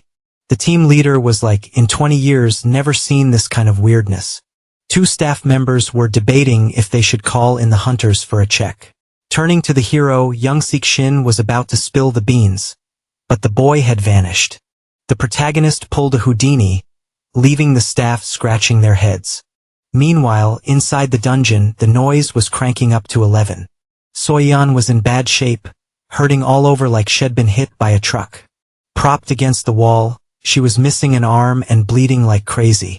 In front of her, the creature was closing in, ready to finish the job. It was Malakazra, a beast with a 6-star rating. The creature let out a roar that could shatter glass. In her final moments, she thought of her brother's words, doubting any poetic justice in this world. The Malakazra leapt, aiming for the defenseless girl. To Soyeon, poetic justice was just a fairy tale thing. Accepting her fate, she felt oddly okay with going out less foolishly than her brother. Out of nowhere, something smacked the 6-star monster. She opened her eyes, realizing she was still kicking. In front of her, the protagonist was blocking the creature with its massive fangs. While holding it back, he asked if Soyeon could make a run for it. With a bit of time bought, her best bet was to bolt like the wind. Using all his might, he kept the monster at bay. Soyeon was blown away, wondering what the boy was doing in that dungeon. When battling a 6-star beast, the key move was to block its attacks. With a leap, he aimed for the creature's face, pulling a sneaky distraction. Seeing it worked, the creature started chasing the protagonist. A swift strike landed on the monster. His weapon danced through the air, aiming for the enemy's body. With laser focus, he got ready to dodge, gripping his weapon tight. After studying the monster's moves, he cooked up a plan to flip the script, leading it to a sweet spot. Out of nowhere, Malakazra's horn nailed him, piercing his chest. Pain shot through him, and he knew things were getting dicey. Soon after, the creature tossed him aside like a rag doll. Battered and bruised, the protagonist landed next to the other competitor. Getting back up, he was all about not throwing in the towel. He realized time was short, so the girl had to make a move. She was puzzled, not getting why the warrior was so invested. This wasn't his fight, and he wouldn't gain a thing from saving her. Soyeon was like, just finish the last dungeon, win the cash, and bounce. She was set on making him ditch her and chase the prize. But he wasn't about to bail and let Soyeon face the end solo. Even after seeing through all her tricks, thinking they were way off. Turning away, Seojin Kim was like, doesn't mean she should bite the dust.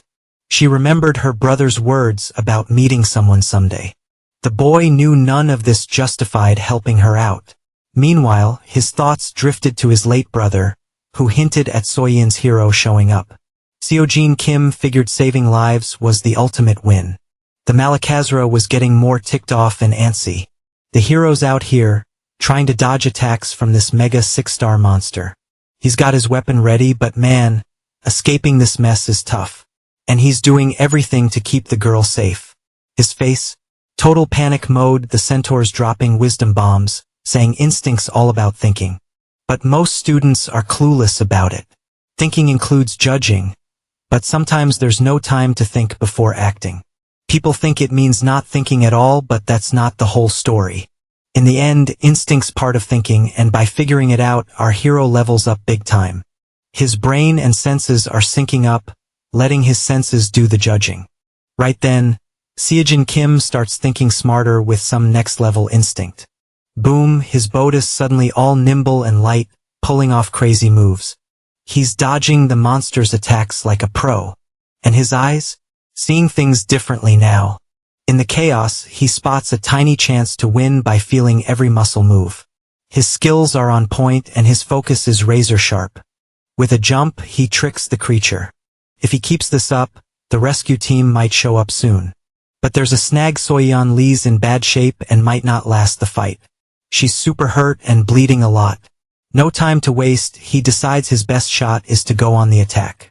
Determined, he charges at the 6-star monster, aiming to take it down. He's trying to use his strength for a mountain technique and the world spirit technique. He feels energy buzzing through him. The cut on his face is still bleeding. Without confidence, he knows this fight's a losing battle. Holding his weapon, he realizes he can't pull off a mountain technique solo. Still, he tries aura magic to finish the monster. After a deep slash, some blood spills. The girl watches the whole scene, totally focused. Seo-jun Kim takes another hit to his side. But the big creature's down, not moving. Exhausted, he uses his weapon to stay upright. The system shows his progress got a little boost from the battle. Carrying Soyeon on his back, he keeps chatting with her to make sure she's okay. Hearing her voice, he feels a bit of relief. No time to chill, they gotta get out of the dungeon fast. The team leader's worried when he sees the heroes back with a girl. They need an ambulance and meds for her as soon as possible. Lying there, she makes it clear the young guy's not her hero. But the hero's not expecting anything from Soyeon Lee. She's rushed to the nearest hospital. When news of the dungeon contest hit, everyone freaked out. Amalakazra, a 6-star monster in a 2-star dungeon, was a disaster. The public, the association, and the government went nuts, and Seo-jun Kim's name blew up. The Apostle of Temperance sought advice from Lady Kalia. Without getting it, they thought it was cause of the weird stuff in Korea. A curious girl asks her grandpa about the academy student who beat the monster. Not dragging it out, the old man says she was right about that rascal. Meanwhile, the young guy's just thinking about his cash. In the hospital, Manchul can't believe he's talking money again. In the end, they called it a tie and split the prize, which ticked the young guy off. He wanted to fight for the prize with a two-handed move since the girl's down an arm. His main point? The money's all his. Walking in, Seo-jun chats with the two dudes. Suddenly, the girl senses something's off with the warrior. Hearing the prize got split, she asks why, since the young guy won the tournament. Soyeon Lee confessed to cheating in this tournament and others. She even reported her dad, Sukmin Lee, head of the Eastern Academy, starting a lawsuit.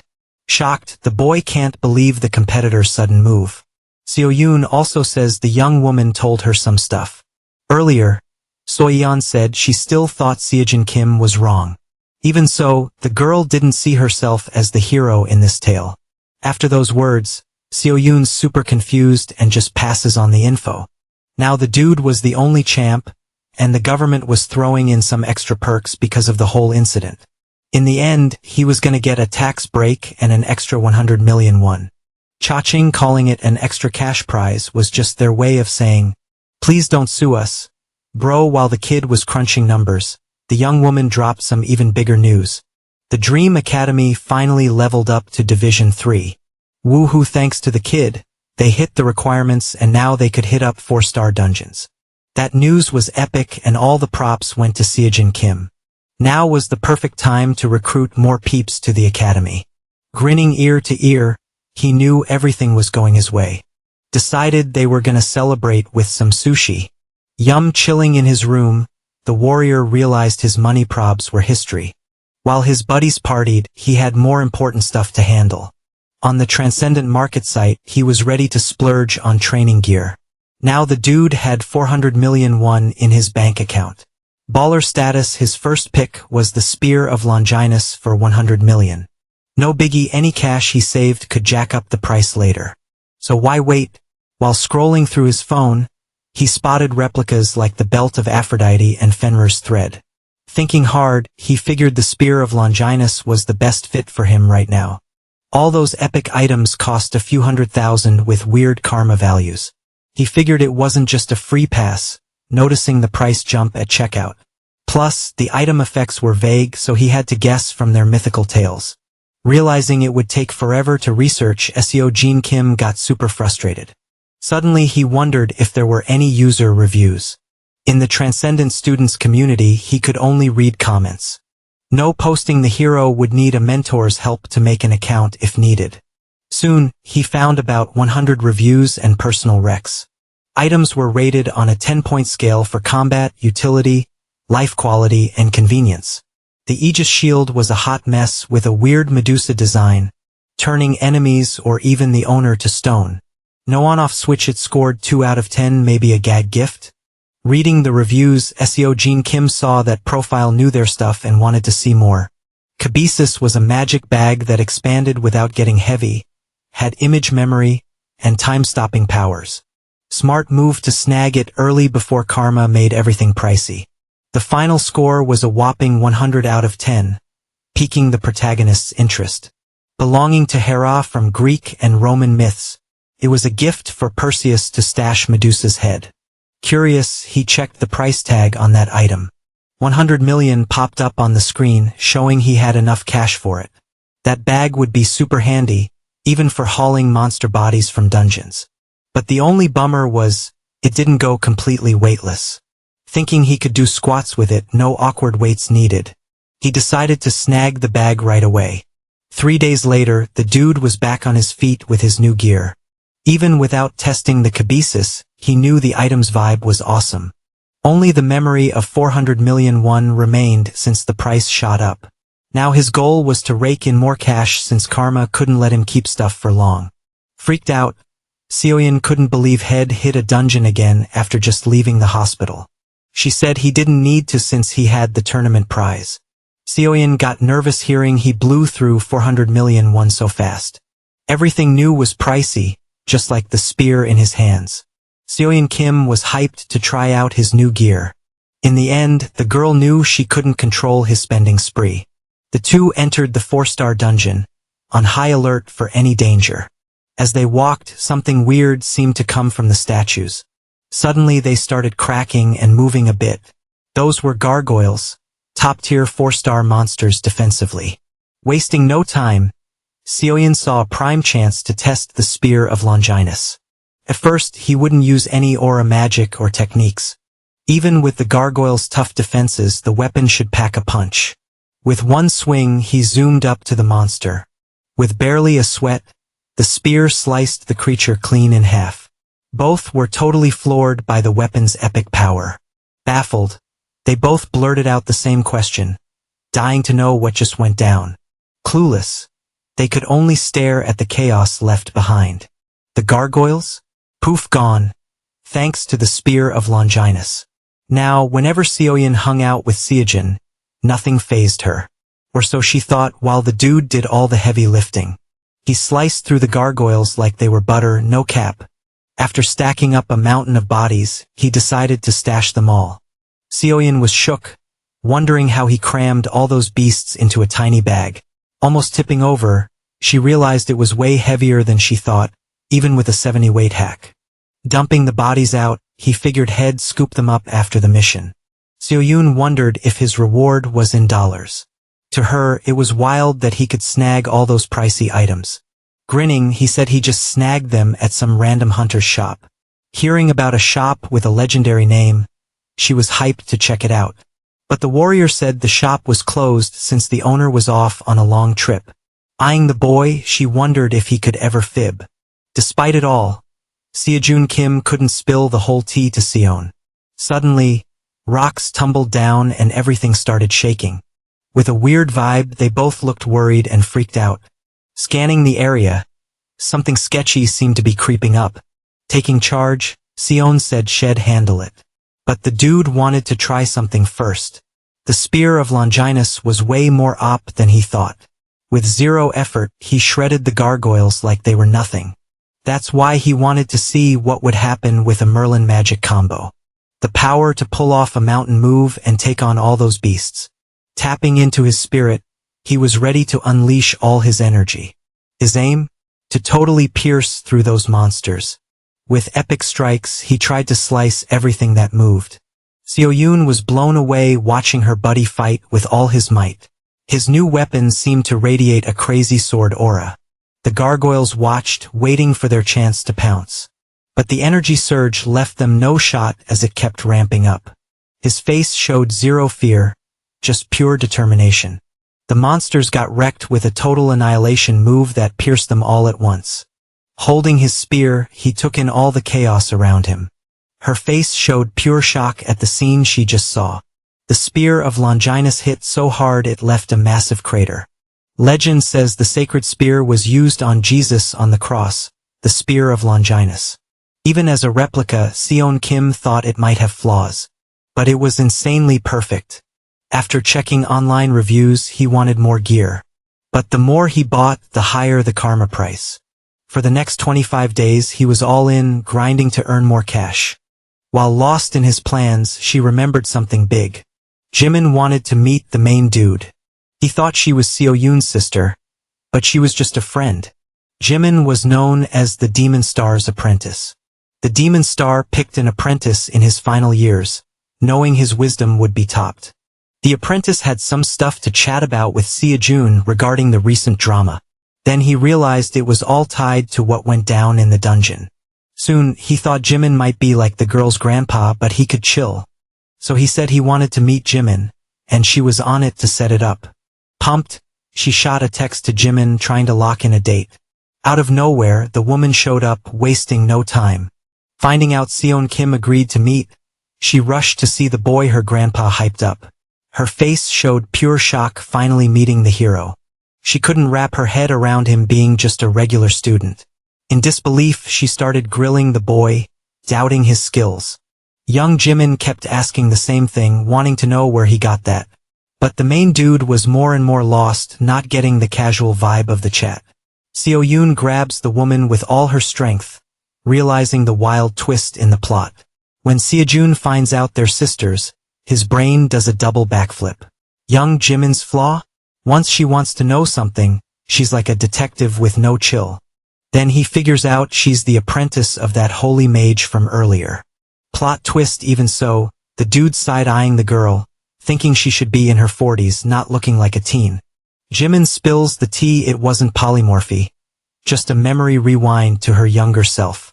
Switching gears, she points to her subspatial bag, all casual. The woman's mind is blown like, how's this gear not causing a spatial meltdown? If she hadn't seen the dude use it, she'd think it was just a fancy purse. Her face goes full rage mode, realizing the guy's clueless about the power he's packing. Jimin's got the 411 on the item, making the hero wonder what would happen if he showed off the lance of Longinus. In a panic, she's like, yo, sell me that bag stat. Price? Who cares? She's throwing 100 million on the table. Obviously, young Jimin's not rolling in dough, but she'd hustle to get it.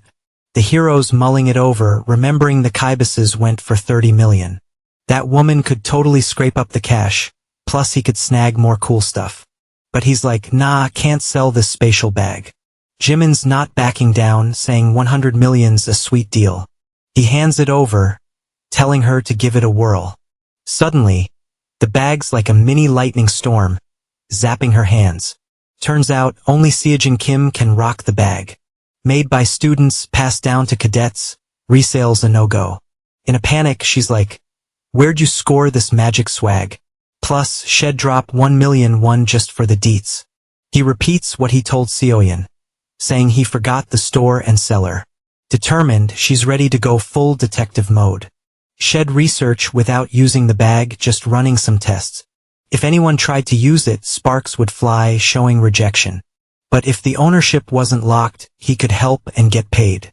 Young Jimin's hyped that the boy's down with her plan, as long as he gets paid. For the tests, they'd hit up a legit research lab. After all that chat, she remembers why she came in the first place. With curious eyes, Jimin's all ears about what went down in the dungeon. The trio sits, ready for the young dude to spill the deets. Seoyeon's feeling lucky for taking down a beastly 6-star monster. No way he could have done it without Merlin's mana boost. Lost in thought, the hero recalls Merlin's last lecture.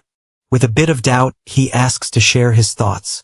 Magic and aura come from mana, but everyone uses it differently, showing their unique style. So, he figures the dungeon's distortion's the same deal. Jimin's like, whoa, explain more, please. Merlin's lecture said mana use bends the world's rules by someone's will. linking the lecture to the situation. The distortions might be someone's doing. Maybe those weird dungeons aren't natural, but crafted by someone. Young Jimin's mind is blown by his genius theory. Curious, she asks if the young dude's a magic student. But he's just a wannabe pro hunter, vibing with Merlin's ideas. Jimin's focus shifts back to the spatial bag, leaving the hero puzzled. Confused, she wonders if the boy made the item himself. To her, a wannabe hunter could secretly be a magic prodigy. Nervous, Seojin Kim's brain's spinning from all the wild ideas. His eyes light up, asking how he came up with all that. Chill, the hero says he just mixed his thoughts with Merlin's teachings. Moving on, Jimin's curious about mana and aura basics. Seojin Kim's kinda clueless about magic versus aura. But he knows knowledge is power and could teach it for cash. Right then, the hero's weighing his options. Alright, buckle up, 'cause this story's about to get a glow up. Unlike the stuff from the super fancy shop, he got his smarts from hard work, but thought teaching was a breeze. Plus, he was all about helping people learn from him, maybe even students. Bummed out, young Jimin figures the kids got no clue about magic. But hey, her math was spot on, so she had to double-check the deets. Once her job was done, she just turned around and bounced, leaving the two young peeps to chow down after Seo Yoon brought them some grub. That girl, destined to be the next demonic star, was nothing like the hero imagined. Now they had to enjoy all the yummy food without Jimin hanging around. The boy was deep in thought about meeting Kalia and Jimin so fast, wondering if he'd meet the exalted voice next. With his eyes shut, he was all about that focused life. Still, he knew he wasn't leveling up fast enough. His training was quicker thanks to Kabesis, but still not speedy enough to ace the courses on time. He swung open the door, ready to chat with Seo Yoon. In his head, he was mulling over finding a teacher to take over his student duties. He calls out to the girl again, who seems totally zoned out. Seeing Seo Yoon standing there, she finally tunes in. The head honcho of Dream Academy was swamped trying to recruit new students. Seo Yoon Kim asks if she knew anything about the upcoming competitions, like the dungeon cleaning showdown. With a few taps on her phone, she starts digging into the competitions for the next 3 weeks. But nothing in those dates. The closest thing was a mock exam at Hunter Mill next month.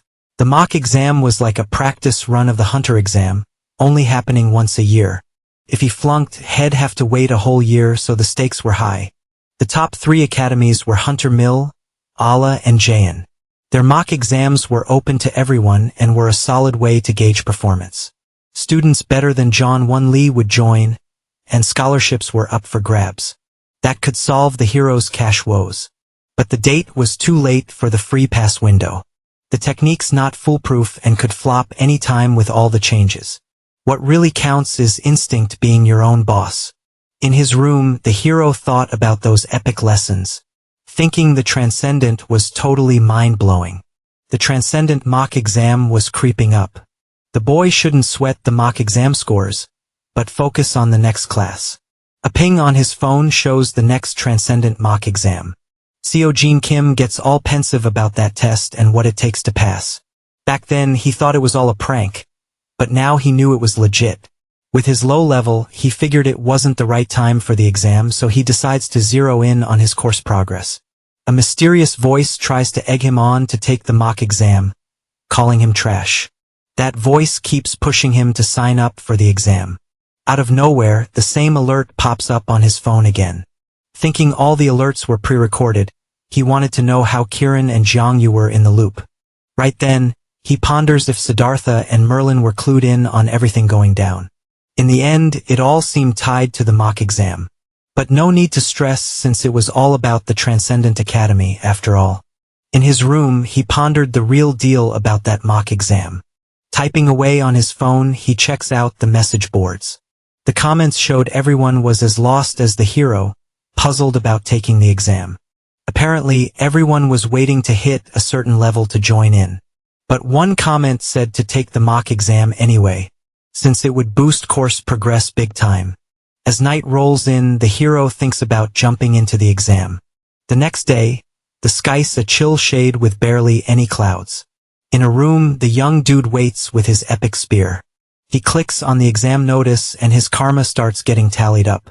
Seo Kim's mind is blown to find out the first exam try was totally free. For a second, he wonders if it's a waste, but needing cash, he goes for it. The questions pop up and he starts picking his area and certification. Meanwhile, the exam gets set up with 7 subjects, the mock exams based on past transcendent exams. Different from the real deal, subject 1 was all about combat skills with 15 epic levels to tackle. Seo Kim was totally confused, taking a hot minute to realize the test was kicking off right then. Plus, he had no clue if level 1 had 5 stars or if it leveled up with more stars. The dude was sweating bullets, thinking he might face a 20-star monster right in his face. Suddenly, his phone starts buzzing with some intense energy. Clueless, he's lost in the sauce, doubting the whole simulation thing. Grabbing his spear, he figures this might be the first monster, so he better be ready. Something starts growing right in front of him. Freaked out, he sees the thing getting bigger and bigger. Next thing, it triples in size like whoa. A massive, fierce dragon pops up out of nowhere.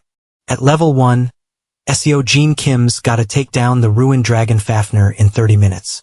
Watching the dragon move, he thinks the test is a prank and gets even more jittery. When the monster throws down its powers, he realizes it's no joke, and he's in deep trouble.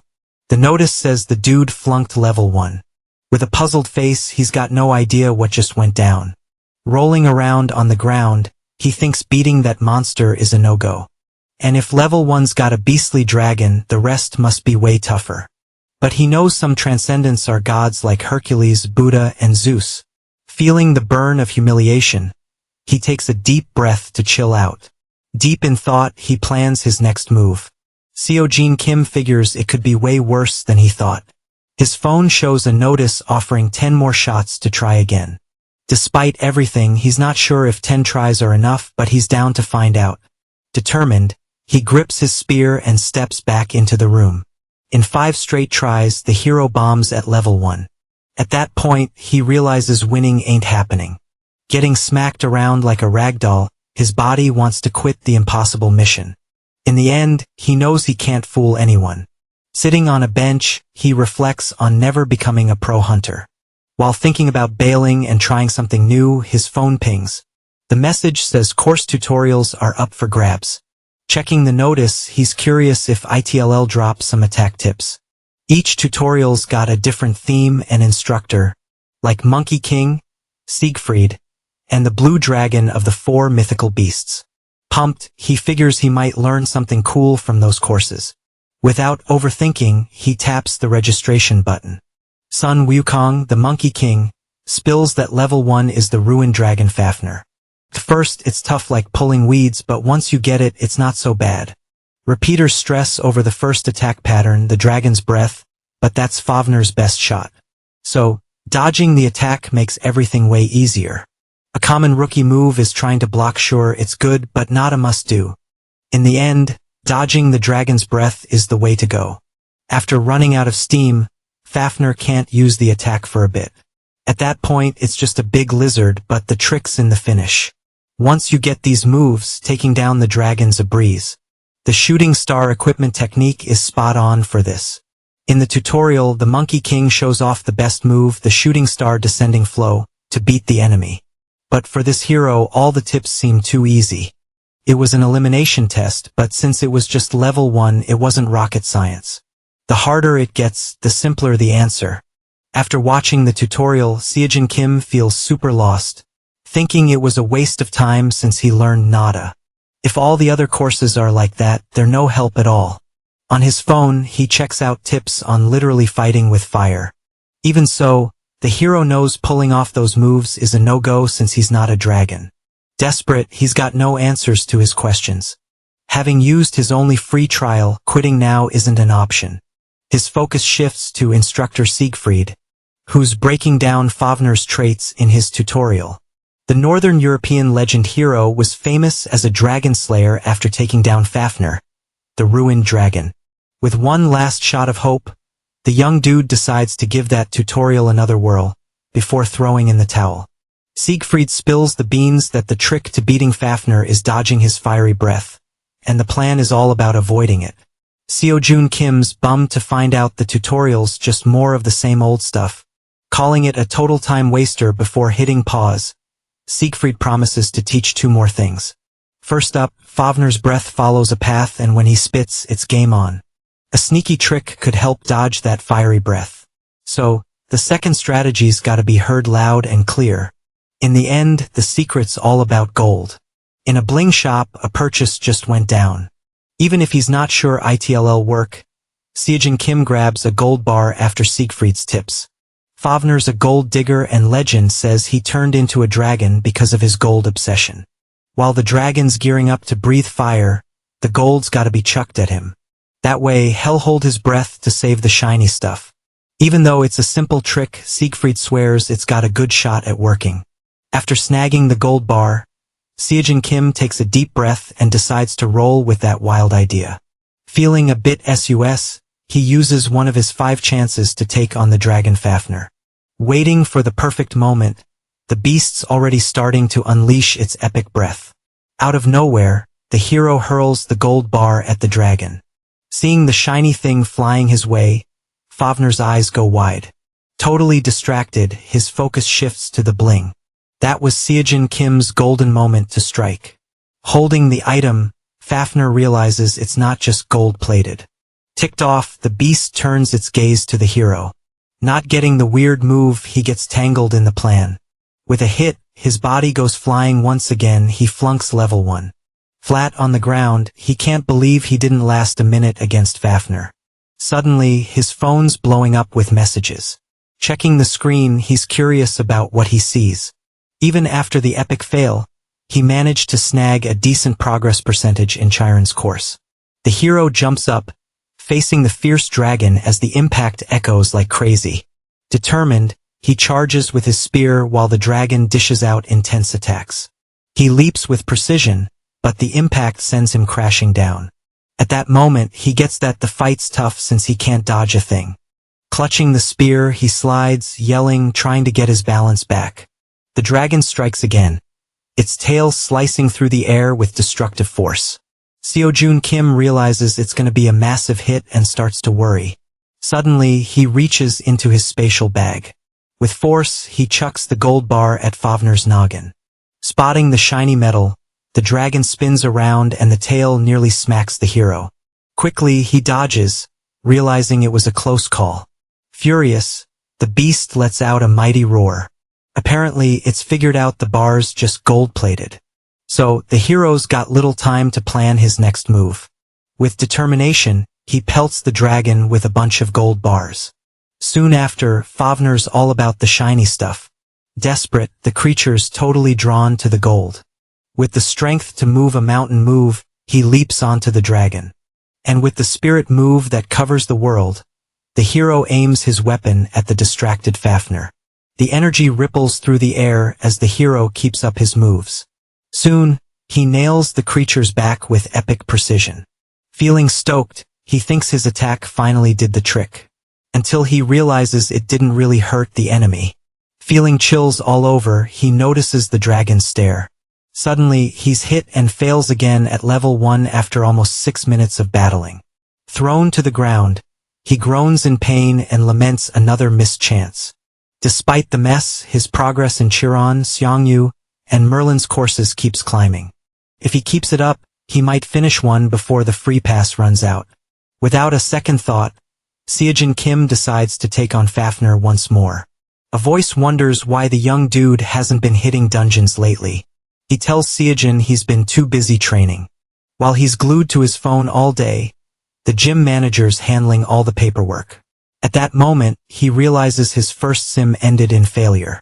Sitting on the floor, the boy checks out the course progress with obvious worry, hoping for more. Thinking about the transcendental exams, he plans to make the most of his time and hit as many classes as possible during breaks. 3 days later, he's trying to crack the first level of this epic strength challenge. Boom, a red orb just pops into his hand out of nowhere. The power from this thing is going wild like a sugar rush on steroids. Totally zoned out by the orb, he misses the sneaky dragon creeping up. His mission: keep the dragon's bling away from Gang Chayori, the emoji, for a set time. Suddenly, he spins around and spots the beast eyeballing him like a snack. And just to make it spicy, Gang Chayori's immune to all attacks. Great, its roar is so epic it leaves our dude frozen like a popsicle. In a panic, he's like, no way, this is just level 1. In a blink, SEO Jin Kim gets owned by the monster. But hey, he's leveling up in his courses. At level 1 adaptability, he's gotta beat a sphinx or survive 10 minutes with all senses blocked.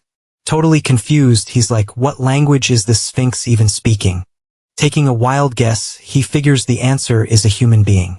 His course progress is skyrocketing like a rocket to the moon. Next up, he's gotta chill Bulgasari's munchies for 30 minutes. With his powers, SEO Jin tries to keep the beast from making him lunch. Bulgasari's munching non-stop, and SEO Jin's just counting down the minutes. Fed up, he bolts, hoping his stats keep climbing. Now he's got a vibe to the siren song for 30 minutes. Thinking this mission's kinda cool, he nails level 1. Leveling up for the first time, he's hyped to hit level 15 fast. At level 2, he's gotta endure Helheim's Requiem for 30 minutes, and his ears are already on fire. Checking his phone, he sees all his epic fails on the sim table. But he's almost aced Chiron and Seong Yes courses. Only 2 electives left, and he's like, did I even pick these? He's curious, asking the system why there's so few classes. With a grin, he decides to chill and tackle challenges as they come. Frustrated, he's grinding his teeth, trying to keep his cool. SEO notices his stress, asks him what's up, but he just smiles it off. SEO Jin Kim mutters, bummed about 3 days with 0 progress. Watching the clock, he's torn between courses and dungeon missions. Determined, he's up, ready to grind in the dungeons for cash. His hands glowing like a supernova as he gears up for a final push. Boom, a digital mentor pops up, all excited, catching him off guard. SEO Jin's puzzled, staring at his phone like, what's going on? It's been ages since he last saw his mentor. While getting props from the tiny figure, SEO Jin's trying to wrap his head around it. It's been forever since he last chatted with his mentor. SEO Yoon shows up out of nowhere, and he hides his phone. Saying she's seeing things, he tries to bounce ASAP. In a quiet spot, he's curious where his mentor's been hiding. But the excuse is the kid's been doing fine solo. SEO Jin Kim's face is all, ugh, with irritation. The mentor says he was just checking the kid's profile but ended up bummed. Worried about what's next, the figure hints at something about the level. Meanwhile, SEO Jin's trying to process all this info. The mentor suggests focusing on 2 basic courses he recommended. Feeling bad, the figure apologizes for ghosting. Plus, he noticed the kid's been grinding hard while he was Mia. Grabbing his phone, he's stoked to see all his recent progress. But his face isn't exactly beaming at first. Then with a shocked look, he's like, what's even happening? While messing with the phone, the mentor's confused about the 4 courses. Thinking it's a glitch suddenly, he's all ears when SEO Jin says he's really taking all the courses. Freaking out, he can't believe the screen's info is legit. For the mentor, this is a major issue. That kind of progress in 3 months? Unreal, but not for our hero. He explains he's doing the mock exam even though the mentor said to skip it. Now the figure gets that the kid doesn't need a mentor anymore. Turning away, the hero calls him back, saying he's got a question about the exam. The kid's trying to figure out how to pick elective subjects for this mock exam thing. The mentor's all curious, noticing the screen's blank, even though the exam's already rolling. SEO Jin Kim spills the beans, saying he didn't even bother making an account. Just skipped that whole step. The mentor's like, no way. But then the kid shows him a message saying he doesn't have an ID. Totally confused, the mentor's like, this has never happened before. Finally, he figures the best move is to ask the director what's up. The mentor's gotta bounce for a bit, but promises he'll be back soon. Before he jets, he helps the kid with the elective subjects. Poof, he's gone, leaving SEO Jin solo again. Frustrated, the kid realizes he had more questions to ask. The mentor promised he'd be back before the free pass expired, so it shouldn't be too long. A phone notification pops up, saying the Changyu course hit 100 completion. With the course done, the kids got a certificate in spear skills. Can't believe it, he's a bit lost in the sauce. Suddenly, he grips his weapon tight and makes this epic move that lights up the whole place, energy everywhere. Right then, pulling off a mountain technique feels like a piece of cake. Soon after, a message pops up offering the epilogue of a new course. Chang Yes image looks pleased, seeing the kid nailed the course. He explains that pulling off a mountain technique is just the first step on the transcendent path. Now he's not just trash, he's recycled trash, still trash, but better. Chang Yu says the journey's long, but there's only one right way to transcend, even if it's tough. The instructor says, in the end, speed's not the big deal. Determination's what counts. The course, the strength of Chang Yu to pull off a mountain technique is done and dusted. Next day, at the Dream Academy chill. Seo Jin Kim strolls through a door and bumps into Seo Yoon. She asks if he's joining the Hunter's Mill mock exam, which just opened for signups. He's like always ready, and Seo Yoon's signing up right away. Now, with the certified mountain technique strength and the Longina spear, he's feeling pumped. After signing up, the academy head says the mock exam kicks off in 10 days. Suddenly, the kid's thinking about how to deal with Seo Yoon, and she catches on. But he switches gears fast, wanting to know more about student recruitment. With a nervous vibe, she admits she's a bit stressed. She's worried about how her grandpa, the Sword Star, will react because he's got a tricky temper. Plus, she's unsure about which instructors to hire. Obviously, Seo Yoon can't teach everything solo. Best bet's to have an instructor for each area, but the famous ones cost a fortune. She explains top instructors can rake in hundreds of millions of won a month, and the elite ones earn billions. Seo Jin Kim's jaw drops at that crazy cash and starts thinking about it. Suddenly, he's super keen to help Seo Yoon out. 3 days later, his exam scores only 29 points. But the kid's stoked to have finished the Changyu course. Out of nowhere, his mentor pops up in front of him. Now, the kid's not too phased, knowing the mentor would be back before the free pass ended. His mentors totally shocked the kid finished the course. Speechless at his progress, Seo Jin Kim asks about the info the mentor went to check. With all the surprises, he forgot about it for a second. Suddenly, his face changes, realizing there's a big problem. Seo Jin Kim's clueless about what the mentor's on about. But the mentor explains that before meeting the director, some info came in about the kid's account issues. Turns out, there's nothing in the system, nothing linked to the name Seo Jin Kim. Basically, at the Transcendent Academy, no one's registered with his name. Confused, the hero's trying to figure out if he's not a member. Fuming, he demands to know how that's possible since he took the courses. The Transcendent Academy's members only, yet he managed to take courses without signing up. He also mentions that even the director's clueless about what's going on. Yo, check this out, it wasn't some glitch in the system or anything, 'cause the karma calculations lock tighter than a vault. The director was all, something's fishy, but had zero clue who or how it happened. Seo Jin Kim's freaking out, asking if he's getting the boot. But the mentor's like, chill dude, you're getting it all wrong. Turns out it's their mess, not his, so he can just relax. Still, Seo Jin's brain's doing cartwheels, wondering why all this drama's aimed at him. So no stress for now, everything's cool. The mentor's all apologetic, saying they can't fix the account issue just yet. Back to his grind, Seo Jin sees he's got 2 days left on his free pass. The duo brainstorms on Seo Jin's next moves. The mentor gives a quick rundown of the Transcendent Academy's curriculum, from intro to advanced. Seo Jin's almost done with the intro phase. After the courses, there's still a ton to learn, and finishing the advanced levels means blazing his own trail.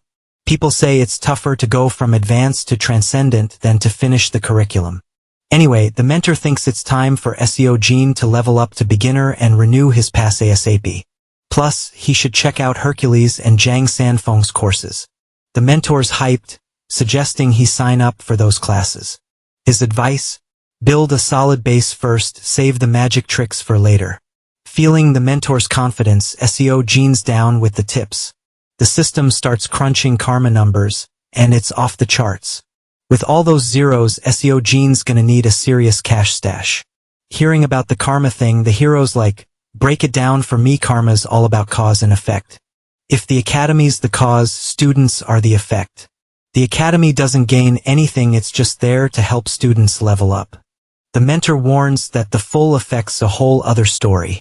His advice? Keep leveling up, the more you do, the clearer things get. In the end, he's got the mentor's full support.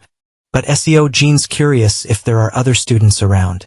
Of course, there are tons of them, you can see them on the forums. But what he really wants to know is if there's anyone in his reality. Even though it's a tough one, the mentor spills what he knows. Across all the realities of the academy, the maximum students in one reality is 4. Each academy's got its own specialty. Wanna learn magic? Head to Eel Academy. Wanna master weapons? Jaeon's your spot, not sure? Hunter's Mill's got your back. Hunter's Mill's top dog. Beating out Jaeon and Eel shows how legit it is. The big day for the Pro Hunter exam at Hunter's Mill arrives, and SEO Yoon's got his buddies back. It's a whole different vibe from the tournament, way more peeps. They check in with the event crew, repping Dream Academy. With a prize of 1 billion, SEO June could snag a new pass for 500 million won. He's all in, planning to take the mentor's courses. But first, he's got to lock down that pass. After checking in, they're invited inside. Soon, a crowd's lining up to show their documents. They realize getting there early was clutch with all those people. SEO Yoon's off, wishing SEO June good luck. As he walks, SEO June hears some sketchy shouts, like a fight's about to pop off. Someone's trying to cut the line, and it's Kang Chil Kim from Hunter's Mill Academy. A dude's yelling for him to wait his turn, like everyone else. But the crowd knows he's a big deal. The guy freezes when he hears about Kang Chil's academy. SEO June knows this exam's the real deal, so the academies bring their A game. The blue-eyed guy gives SEO June a serious stare. Then he turns and walks away, sizing up the competition. SEO June knows he's facing a tough opponent. Meanwhile, everyone's buzzing about who'll win the exam. One guy's sure Kang Chil's gonna crush it, 'cause he's backed by the Order of Truth. Alright, buckle up, 'cause this is gonna be a wild ride. So this dude's all, yo, it's our academy, so duh, we already won. But then another guy's like, nah man, it's not that simple, even if it's a student from the exam academy. Suddenly everyone's eyes are glued to this one participant who's trying to get past the guards. SEO June Kim's just standing there, totally baffled by the chaos. He can't wrap his head around how this kid used every single weapon he had on him. Waving a paper, the kid's all, I'm a participant, let me through ASAP. He's super annoyed he had to wait in this massive line while someone else just breezed through. Behind him, another participant's like, dude, chill and wait like the rest of us. But nope, he doesn't listen and gets dragged away. Still, he's yelling about how unfair everything is.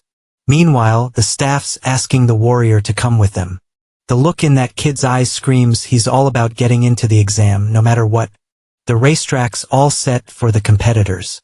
Some of them are already going hard with their training. Do-seok Park's a student at the Division 2 Hunter Academy. Honestly, he's just as skilled as anyone in the top-tier academies. But with no cash, he had to hit up a second division school that offered a scholarship. In the East, they say it's better to be the head of a snake than the tail of a dragon. But hey, even a dragon's tail can pack a punch against other dragons. And snakes, well, they just slither around with other snakes. Do-seok Park thinks this whole thing's just a big tail-wagging contest. Looking at Seojin Kim, he's there because of guys like him. The Hunter's Mill Academy simulations got 5 parts from the Pro Hunter exams. Plus the written stuff. First up, physical strength. With a 3-kilometer race, you gotta finish in under 5 minutes. And you keep going as needed. Every race under 5 minutes counts as a lap. And you keep at it till you drop. The score's all about how many laps you can crank out. So both dudes are running side by side. Do-seok Park suddenly realizes the guy next to him isn't a total noob, and they're the last one standing. Even though he's wiped, he won't quit till he nails the test. But he's lagging, can't catch up to Seojin Kim. Desperate, he feels the thrill of fighting for every breath. With 5 minutes and 12 seconds, his test's done. From a distance, he watches the hero who's still going strong. For Do-seok Park, the only thing that matters is making it to the big leagues with the dragons, not the snakes. While finishing another lap, he waits for the young dude. Out of nowhere, he reaches out and puts his hand in front of the main guy. Giving props to the young dude, he says it was an epic battle between giants. But Seojin Kim doesn't slow down for a second. He speeds up and leaves the guy talking to himself. For him, the first phase has been a breeze so far. Some guys are freaking out, noticing something weird at the academy. With a massive weight, Seojin Kim's doing non-stop squats. No sweat, he can handle a crazy weight for his size. The other participants are like, is he even human? They can't figure out how he's pulling off those moves. Even the main dude's shocked it's so easy, thinking it's all thanks to finishing the Zhongyu course. He's pumped to finish the Hercules course, dreaming of all the new skills he'll get. With Hercules training, anyone could lift tons in the big 3 lifts. While the young dude's all fired up, a guy tells him to chill before moving on to the next part. Kangcheol Kim gets some congrats too, and is told to take a breather. As he heads out, people are super impressed with the student. The simulations aren't a big deal for students past a certain level. Kangcheol Kim, Doan Lee, and Dongmin Kim are in the simulation to boost their academy's reputation. He knows every exam's just about pride. Still, Kangcheol's told to join the simulation and keep an eye on Seojin Kim. He doesn't have to do anything special, just watch the kid and see what he's up to. The Order of Truth never asked for anything like that before, but he has to follow the sponsor's orders. Kangcheol's heard the name before, but when he checks out the young dude in the halls, he doesn't see anything special. Suddenly, he spots some weird movement among all the participants. That's when he realizes the scores might have dropped. After the first test, Seojin Kim's sitting pretty in first place with 100 points. Kangcheol Kim was totally shook seeing his name chilling in third place with just 89 points. He was like, no way, when he saw there was an 11-point gap between them. Plus, some random name he didn't even know was chilling in second place. He tried to keep it cool, taking deep breaths to hide his frustration. Turning around, he acted all chill, knowing some students were total pros in certain subjects. In the monster combat test, it was the same story, with Seojin Kim owning first and Minyo Lee snagging second. Everyone noticed Kangcheol Kim's salty vibes about being stuck in third place. Right then, he knew he couldn't just sit around as the Order of Truth had warned him. The next challenge was all about magical ability, and they had to smash the shield. Thanks to Merlin, our dude had a basic idea about magic, but controlling it was a whole other story. Next up was Doan Lee from Ale Academy. She stepped up to the shield, ready to start the test when she felt the vibe. Soon, a magical sphere started forming in her hands. With focus, she spread the energy all around her. Boom! She launched the spell at the magical shield. A massive explosion happened, and the shield shattered into a zillion pieces. Doan Lee snagged the top spot in the ranking. Seojin Kim was totally speechless, witnessing those epic magical skills. The girl bounced even with 2 tries left. Seojin Kim's name got called, and it was his turn to step up. On the stairs, his eyes met Doan Lee's. He felt a bit awkward about the whole situation. He had no clue how he'd pull off those moves. But he had to give it a shot, gripping the Longinus spear tight. Now that the mountain uprooting technique was on autopilot, he could focus on Merlin's magic tips. Trying to cram all that info in his brain, he waited for the perfect moment. With power, he charged at the shield. Holding the spear, he was all in to ace that test. To his surprise, he split the shield in half. Something weird started spreading through the shield. Soon, everyone shielded themselves as energy filled the area. Even Doan Lee was shocked by what just went down. Suddenly, the shield was gone and he smashed the shield generator with one hit. He reclaimed the top spot, bumping Doan Lee to second. Even he couldn't wrap his head around what happened. Confused, he waited for some kind of explanation, holding his spear. The exam got paused while they hunted for another magical barrier generator, since no one thought the machine would get wrecked. After that little chaos, the exam rolled on, and no one could top Seojin Kim. Everyone was mind blown that the 3 big academies were getting booted from the ranking. In the crowd, Seojin saw Seojin Kim's name buzzing on everyone's lips because of the dungeon drama. The director of the Academy of Dreams was getting more and more jittery. She believed in the dude's potential but didn't expect him to take the lead so out of the blue. Two guys were chatting about tweaking the exam's difficulty that year because of the surprising students. Seo-yoon overheard the gossip about doubts on Kang Keol Kim's skills, who might have been swapped out for Ha-yoon Lee. Plus, there might not be anyone who could match Seojin Kim right now. The director of the Academy of Dreams was keeping a close eye on the competition's ranking. Checking out those scores, Seojin was definitely something else. Meanwhile, the boy found himself in another room. Deep in thought, he pondered how everything was happening so fast. Not how he wanted looking at his weapon, he started analyzing everything. Legends say the sacred spear that pierced Jesus on the cross might have special powers. But Seojin had no clue what kind of powers the weapon had and wondered if it could slice through shields. While he was deep in thought, music filled the room. That sound snapped him out of his intense thinking. He watched as a figure walked and sang around without a care. Checking out the weapons on his back, he realized something familiar about him. That dude had caused a scene earlier by arguing with an employee.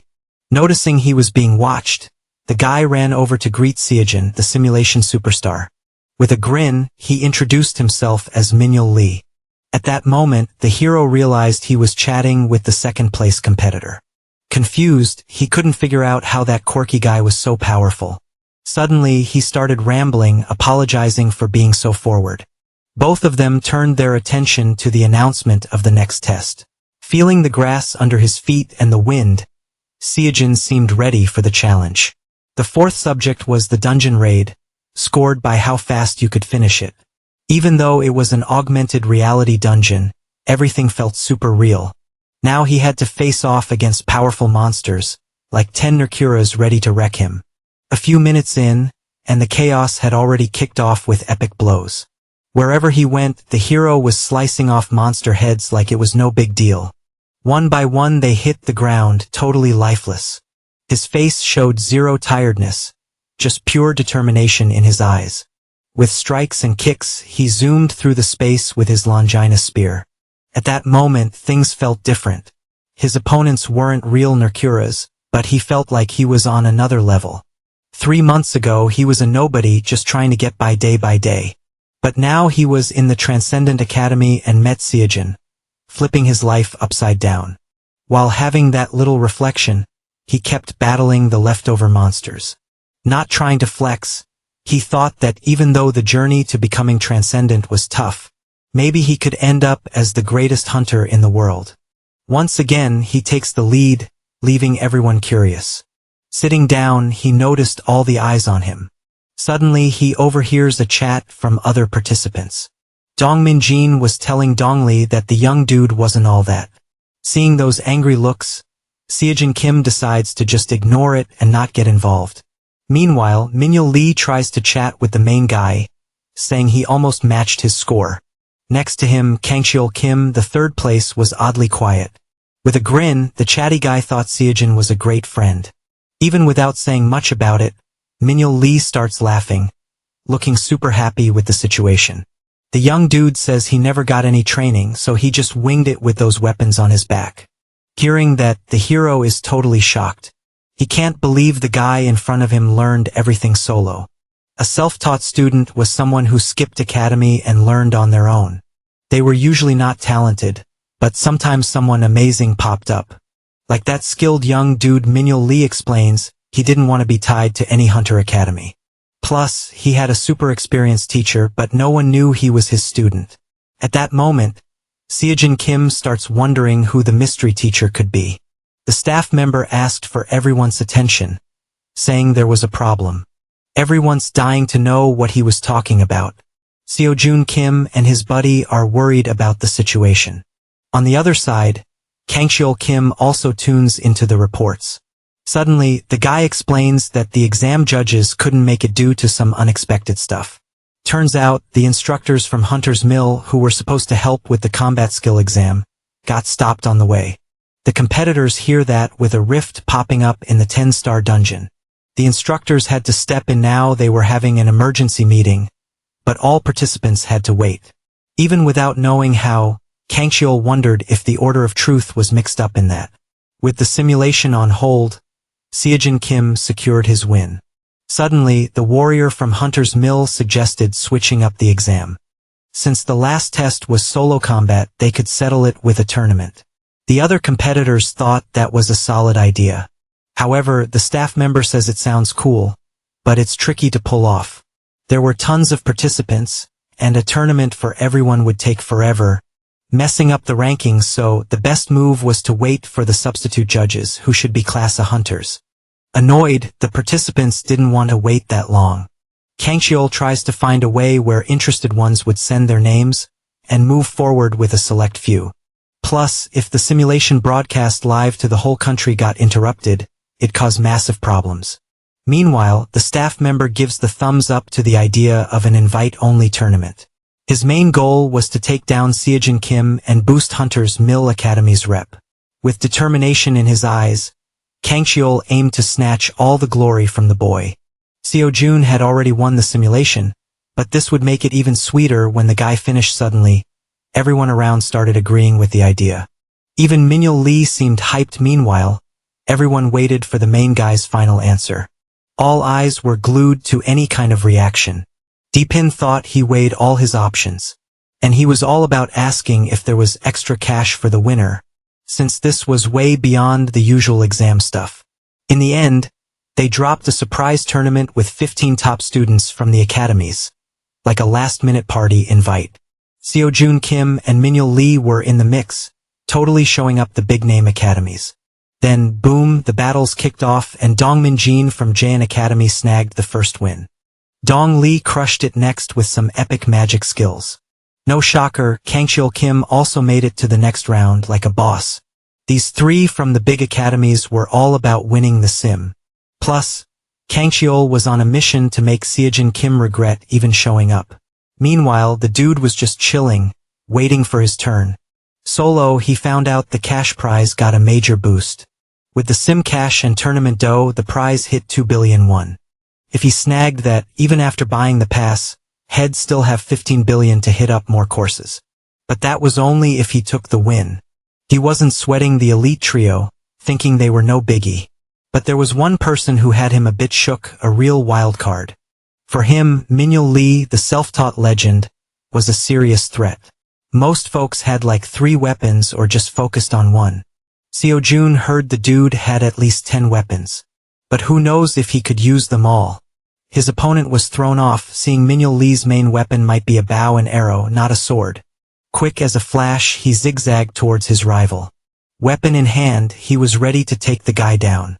But he had some sneaky tricks ready for that kind of fight. Out of nowhere, he grabbed 2 swords and defended like a champ. Then he tossed the enemy aside. Seojun Kim was low-key impressed with that wild, free-fighting style. Nothing like Kangxiul, Dongmin, and Don's polished moves. It was more street brawl than match, totally not the formal hunter vibe. Right then, he saw Minhyul Lee was just like him. Curious, he wondered if the dude was also a student of the Transcendent Academy. His mentor spilled that, in the many realities of the Transcendent Academy, only 4 students max. The boy had said he had a teacher, so maybe he was learning from videos.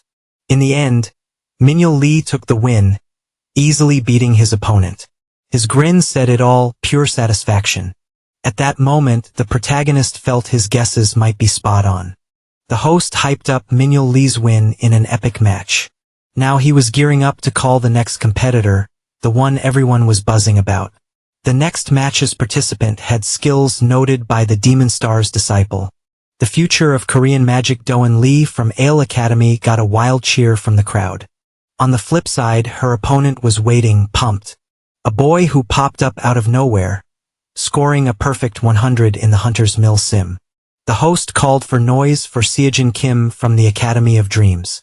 Doan Lee was a genius, no-cap genius might even be an understatement. At Ale Academy she was top tier, even catching Jimin Jong's eye, the next Demon Star.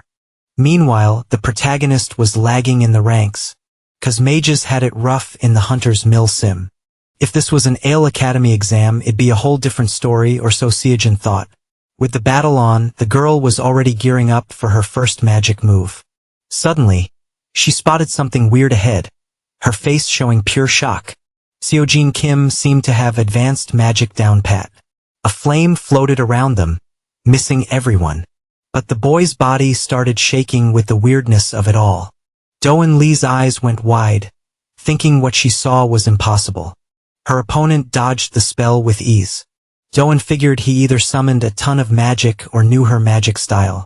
Meanwhile, Seojin was pondering how he countered that spell, finding it easy to break her magic. Right then, he realized how epic the Longina Spear's powers were. With the 15 billion prize, he could snag more gear to mess around with. Suddenly, a magic spear attack came his way. His opponent, fired up, seemed set on ending the battle. Seeing the attack, he thought about his next move. Without budging an inch, he twirls his spear, swatting away all that magic like he's playing whack-a-mole. Doan Lee's realizing her attacks are about as effective as a chocolate teapot. But she's super keen to land a hit on the dude. He's just chilling, dodging spells like he's in a game of dodgeball. Then she just yeets her weapon to the ground. The warrior's like, whoa, this is wild. Even with her mad skills, she knew she was toast and was already feeling hopeless. That's when the main dude strolls up, spear in hand. Grinning, he asks if he's won the showdown. Doan Lee's all speechless, looking like a deer in headlights with that spear at her throat. Calling him a monster, the announcer shouts out Seojin Kim's victory from the Academy of Dreams. Then, bam, a new battle kicks off with weapons clashing. Minhyul Lee's diving into his second fight of the day with all the energy. His opponent's realizing he's way out of his league. Showing off his strength, the boy's dodging blows like he's Neo from the Matrix. Suddenly, he spots an opening to smack Dong Min-jun. With a mighty swing, he sends the guy flying. But Dong Min-jun from Jaeon Academy ain't throwing in the towel just yet. Quick as a flash, Minhyul Lee reveals the claws hidden in his sleeves. With pinpoint strikes, he's aiming to hit his foe. Dong Min-jun's dodging those sneaky moves, barely hanging on. Still, he had no clue what Minhyul Lee would pull next. Panicking, he was just waiting for the kid to run out of tricks. In that chaos, keeping up with Minhyul Lee's speed was impossible.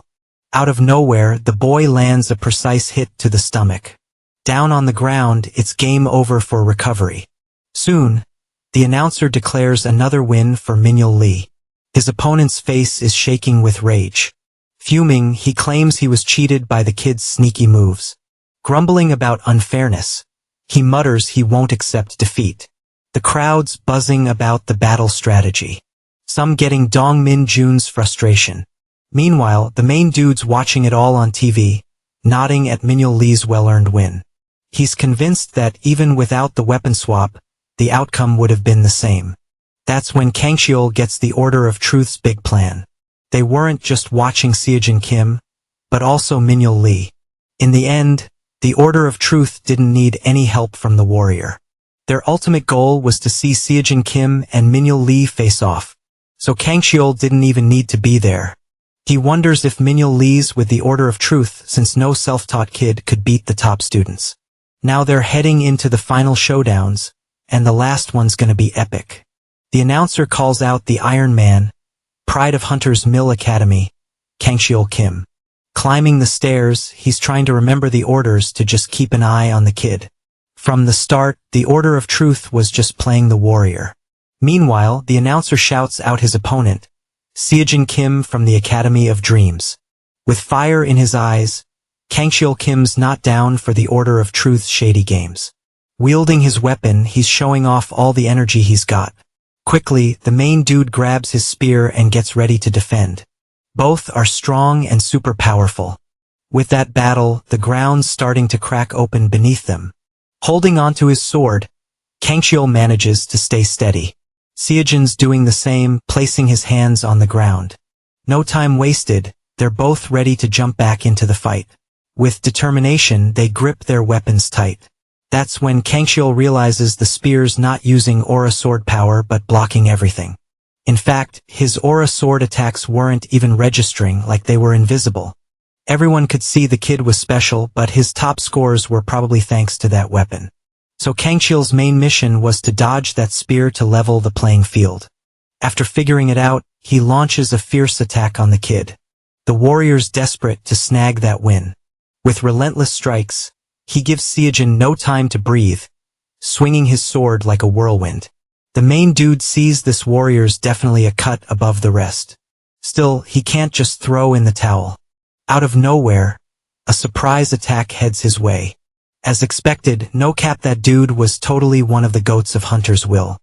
After that smackdown, the young dude tried to get his balance back. Now he had to hit back with everything he had. With the spear of Longinus, he was all in to end that brawl. Nervous, Kangxiol tries to figure out what was going down in front of him. Out of nowhere, the main guy starts walking towards him. With a mega strike, he tries to hit Kangxiol, but the warrior blocks it. At that moment, they lock eyes, both looking like they just stepped on a Lego. Suddenly, Kangxiol breaks free from Seojin's attack. Even then, the warrior senses something's different. The vibe before was chill like a lazy Sunday. Now it's all volcanic eruption vibes. Kangxiol Kim, who was on the attack, was now getting pushed back. And Seojin Kim starts taking charge, making the other guy back off. Epic blows slice through the air. Still, Kangxiol wasn't about to throw in the towel. But the warrior was ready for that basic move. Compared to the fancy sword skills and magic of Hunter's will, it was just, slicing. In his eyes, you could see he meant business. Suddenly, he aims the spear tip at his enemy's neck. Then, boom, an explosion rocks the gym. Kangxiol digs a hole in the ground with his sword. Exhausted, he tries to catch his breath. He couldn't wrap his head around how those basic moves were so OP. Then he realized it wasn't just about the weapon. Since the young dude wasn't even using aura power. If he could swing an aura sword, thinking about that, he's like, nah, no way. Watching the kid in front of him, he sees it's like déjà vu. In his memories, he kneeled before a girl with his busted sword. She thought his moves were too weak to make the top 3. Back then, his hands shook in front of his nightmare, Ha Yun Lee. Kangxiol felt totally helpless. Ticked off, he couldn't believe she compared him to a weakling.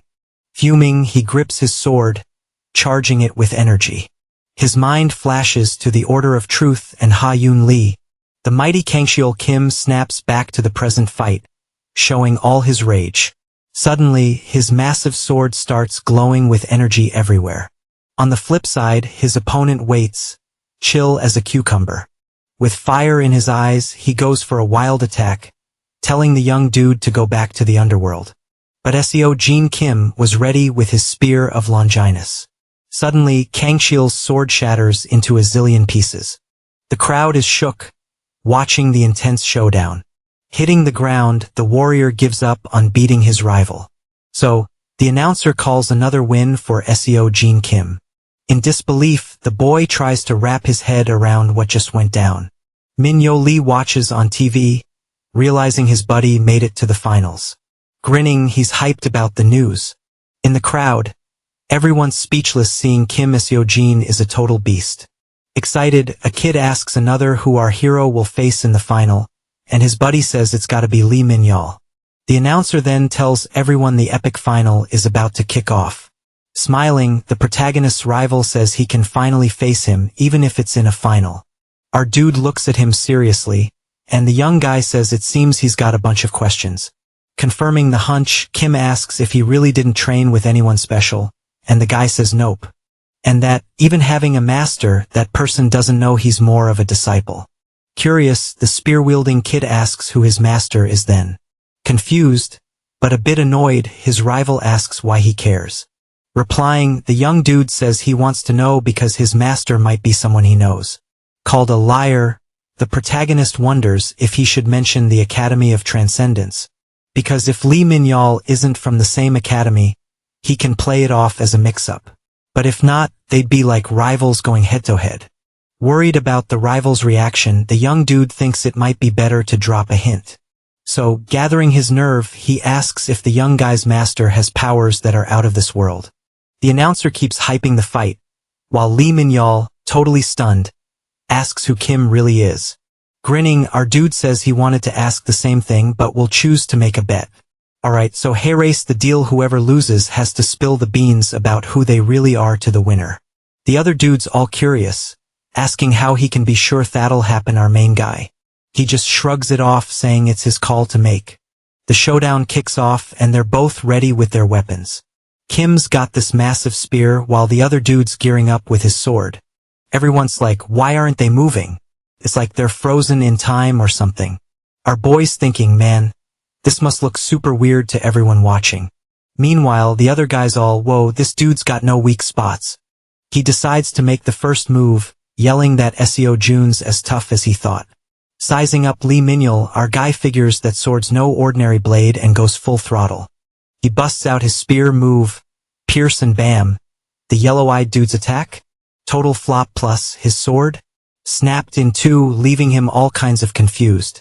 To dodge trouble, the other guy starts flipping around like a ninja. He's backing off, trying to keep a safe distance. Kim's charging in, thinking he almost wrapped this up. Out of nowhere, arrows start raining down, catching him off guard. Turns out, the plan was to back off and go all Robin Hood with a bow and arrow. Kim's spinning his spear like a pro, deflecting arrows left and right. Lee Min-yeol's all, dude, your weapon's epic, can I get the deets if I win?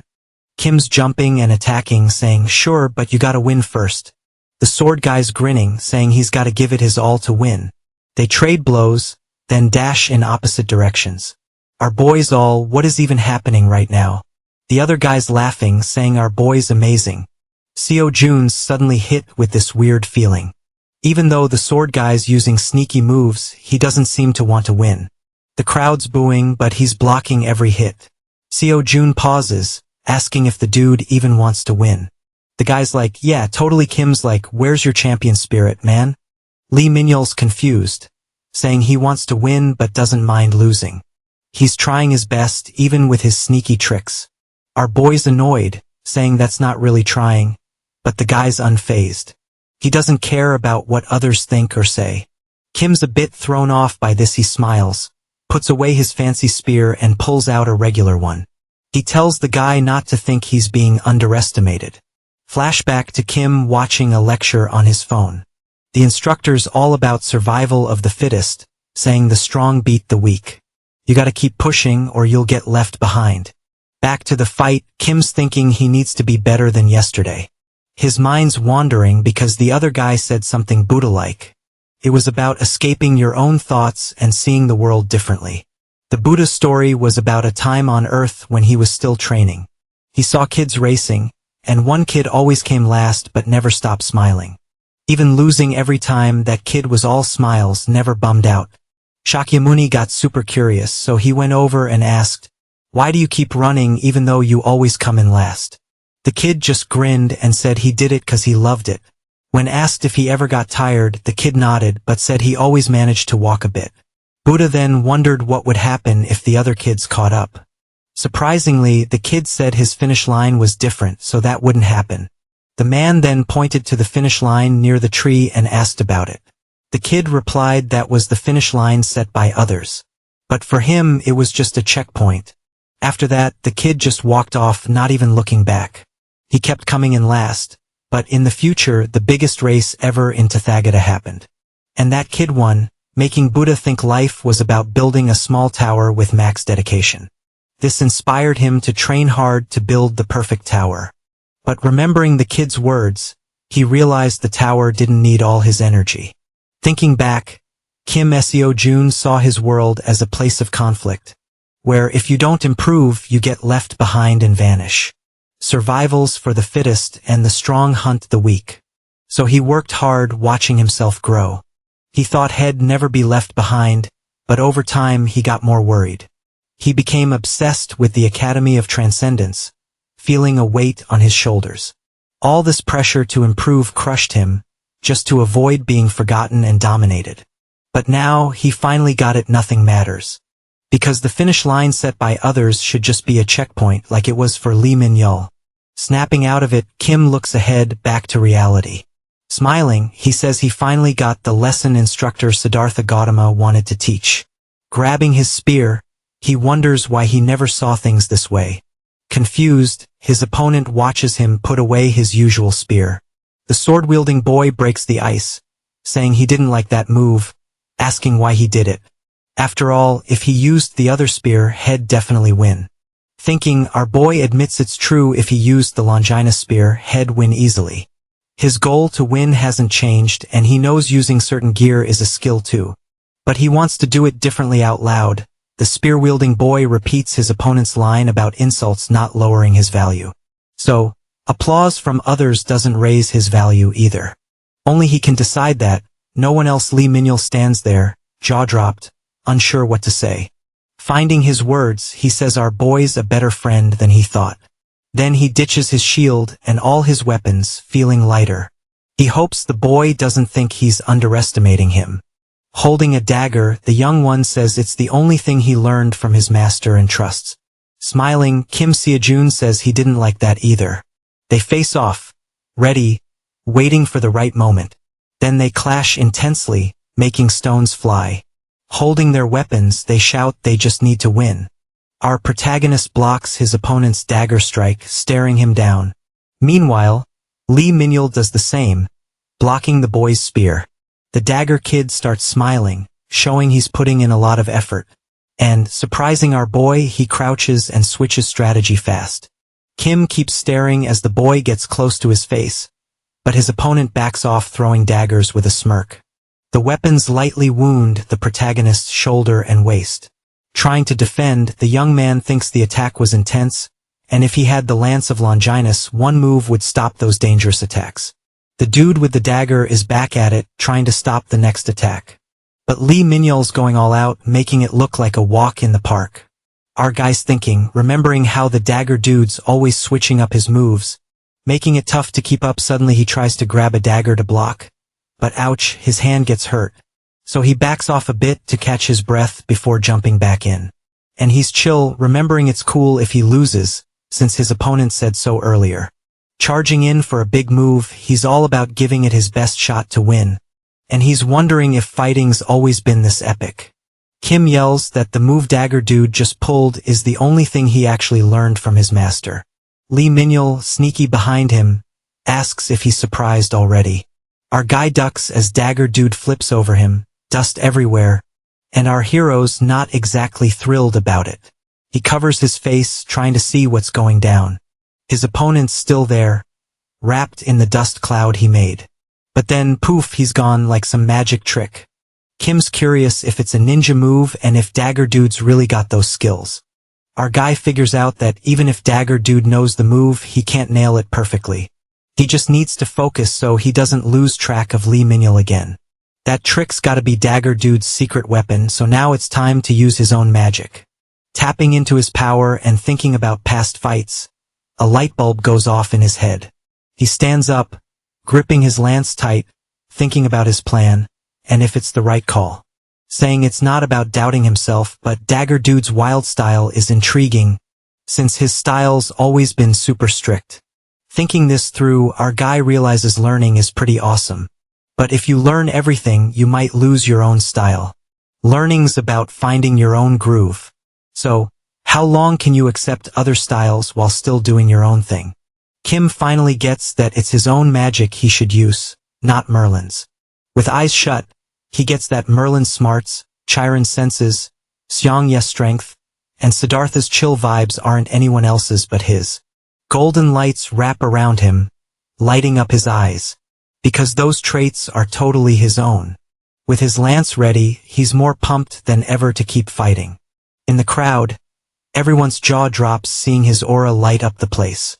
Park Seo-yoon's like, how's that even possible when even pros struggle with that? Not hearing a thing, our guy stands strong, showing off his sword aura to everyone. His weapons glowing gold in his hands. Looking back, he spots Lee Minhyul coming in, and bam, he counters right away, breaking dagger dude's weapon, leaving him totally stuck.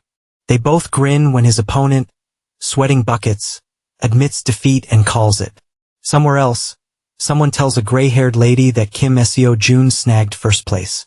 Barely reacting, she sips her tea and asks if that's for real.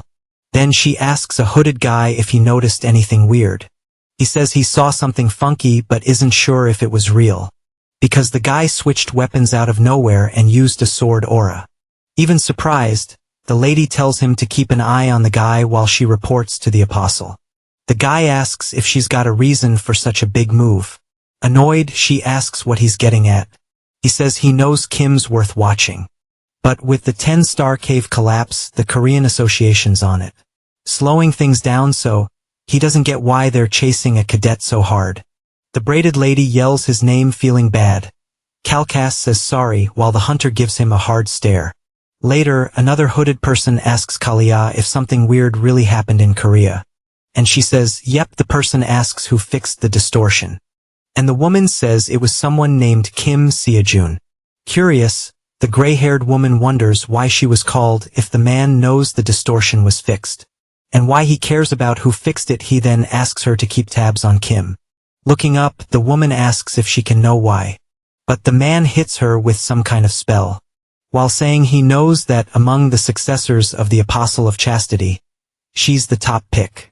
But it seems she forgets she's not there yet. Agonizing on the ground, the woman asks for forgiveness for asking. The man then stops affecting her and starts to leave, saying before leaving that it's not his choice. Kalia tries to ask more to get what he means. The man stops and says the Apostle of Temperance holds the top spot in the Order of Truth, and that he knows she was working without the council's nod. Something they can overlook a bit if she's a successor. But anything involving the boy Kim must be reported. No exceptions. Nervous, the woman wonders if someone might be using the Apostle. Something only one person can do, and she knows exactly who it is. Leaving the competition spot, people chat about how wild it was for someone like our boy to win. Kim asks the hunter how long until the pro hunter exam, and she says he's turning into a beast, which anyone who watched would agree, especially because he used the aura. Curious, Park Seo-yoon asks how the boy learned to use the sword aura, and he dodges by saying he got lucky. She then asks if they can head home, but the young man says he needs to meet someone first. Behind the woman, Lee Min-yeol pops up yelling at others about not wanting to join their academy. Getting it all, the hunter asks if that's who the protagonist wanted to meet, and he nods. Seeing the scene, Kim Seo-jun realizes that, as he thought, everyone wants to recruit the young man. After all, even losing the final, he learned everything solo and, being good, many academies want him. His only question is what to do if the young man with the dagger comes to him with all those people. Using his ninja skills, Min-yeol suddenly vanishes from everyone's sight, popping up behind the protagonist while shouting "Hell go to the Dream Academy," then asking the boy and the hunter if it's cool if he joins their academy. Confused, the duo asks what he's on about, while they take the chance to vanish from sight with the young man. Relieved, Park Seo-yoon says it's now safe and they manage to shake everyone off. Annoyed, Kim asks what Lee was thinking when he said that, and the boy says it was pressure and something he also wanted. The protagonist then asks if the boy was already thinking about joining a hunter academy before. Denying, the young man says he actually never even thought about joining the same academy as him.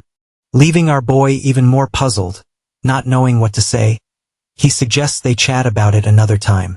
Then asking if Lee Min-yeol remembers the promise he made earlier, before the fight started. Looking firmly, the young man says of course he remembers. Getting straight to it, the protagonist asks who his master is. Sighing before answering, the boy reveals he actually doesn't even know. Furious, Kim asks if he's joking and promises to get the truth. But the young man says he really doesn't know. And explaining, he says he already mentioned that his master doesn't know he is his disciple. Our boy then asks why he said his master had strength beyond imagination. Responding, Lee says he didn't learn anything directly from him but rather through watching because he never had a lesson with anyone. In fact, he was a cadet who learned everything on his own, meaning a person who wanted to become a hunter but lacked talent, as they say. But his case was different, as he lacked neither talent nor money. He just chose to learn on his own and trained in the mountains. Therefore, having never taken lessons from anyone, no academy was on his back, something he appreciated. It was one day while training that he felt the presence of someone. Upon closer inspection, he spotted a young man lying on the grass. He quickly ran to him to ask if everything was okay and what had happened. It was on that day he met his master. The man on the ground was pretty banged up, And Lee Minhyul realized he had to rush this dude to the hospital pronto to dodge a total disaster. But the guy was all, nah, can't leave the mountain, which totally freaked out the young dude with the dagger. Feeling the guy's fear vibes, he ditched the hospital idea. Instead, he played nurse in an abandoned mountain house. He cooked, fed him, and patched him up. At first the guy was in bad shape, but slowly he got better. A month flew by, and all the young dude wanted was for the guy to wake up. Then one day, near the cave, he heard voices accusing the guy of hiding like a scaredy cat. Armed soldiers were roasting him for being a near goner. Minhyul, hiding behind a tree, eavesdropped as one soldier asked who helped the guy. The guy was all, none of your business. Then the soldier wondered if a newbie was hiding in the woods. A brawl broke out and the injured guy started taking them down like a boss. One soldier, super mad, ordered the others to finish him off. Back to the present. Lee was shaking as he told the story to Kim Seojun. He said it was the first time he'd seen someone fight like that since forever. He remembered a soldier, even with a busted face, saying this wasn't in the script. Meanwhile, the guy joked, saying they forgot they couldn't see him. Using his power, he told Lee to scram and never come back. Purple lights flashed, making the boy cover his eyes. The guy vanished, leaving him totally baffled, clueless about what just went down. The young dude decided to follow his master's advice and grab what he could. That's when he found a dusty manuscript and stuffed it in his backpack before bouncing, hoping to return it someday, but he never saw the guy again. Curious, Kim asked why he called someone who never taught him a master. He said it was because the manuscript was packed with epic dagger moves and stealth tips. The catch is, the guy doesn't know he read it all, let alone that he learned dagger skills from it. Yelling, the young dude insisted the story was wild but 100 true. Our hero thought he might be fibbing, but he definitely wasn't an Academy of Transcendence cadet. As they chatted about the guy's identity, Park Seon watched, super intrigued. After thinking, she jumped in and asked if Kim thought the young dude's master could be the Dark Saint, who's like the Sword Saint and one of Korea's top 5 heroes, super mysterious. The hunter said she'd seen the guy a few times as a kid when he visited her grandpa. So, she could ask the Sword Saint if Minhyul's text was really the Dark Saint's. The young dude zoned out when he found out who the girl's grandpa was. The next day, at the Academy of Dreams, Kim was bummed to see a gadget he wanted cost 500,000. He wondered how the Academy always made him pay more, no matter how much he earned. Then he realized he didn't want that weapon that bad, 'cause the real issue was Minhyul, who freaked out learning Park Seo-yoon's identity, begging her to help find his master. Even hesitant to show the manuscript, he tagged along and showed off his skills. To later chat with the Sword Saint, while Kim waited for the convo to wrap up. Our dude snagged the free pass and realized even without it, Karen's lecture progress would still climb. The boost let him finish the intro lecture and finally snag the Metamorphosis badge. A light blue glow wrapped around him as it happened. Staring at his phone, he was stoked and started cheering and posing. But seconds later, he realized actually, nothing changed. Unlike when he finished Shang Ye's lecture where he felt the power surge. But then, the boy started feeling something, and a snake with yellow eyes appeared on his back. The boy's all like, whoa, what was that chill down my spine? Feels like someone just pressed an ice-cold sword against his neck, right? Then, out of nowhere, a voice is all, how'd you even know I was here without seeing me? Our dude's freaking out, asking who's talking to me. The voice is like, you'd make a great rival. Turns out, it's the Dark Saint, sneaking in like a ninja. The guy's impressed, saying the kid's quick on the uptake. Kim's all, I don't know how I sensed you, maybe it's this new power-up I got. He wonders if Minhyul tipped him off, but the dude's like, nah, I was already on my way. Then it hits him, he left the sacred text behind on purpose. And young Lee had no clue he was the Dark Saint, which ticks the guy off. Our boy's like, Lee's gonna be here soon, and the Dark Saint's like, gotta bounce, got other biz. He cuts to the chase, asking if Kim's linked to the Order of Truth. And Kim's like, nah, just met Kalia. The guy's all mysterious, saying he gets why things went down like they did. He's been tailing the Order of Truth, which makes Kim super curious. The Dark Saint's like, can't trust them even if they're seen as heroes.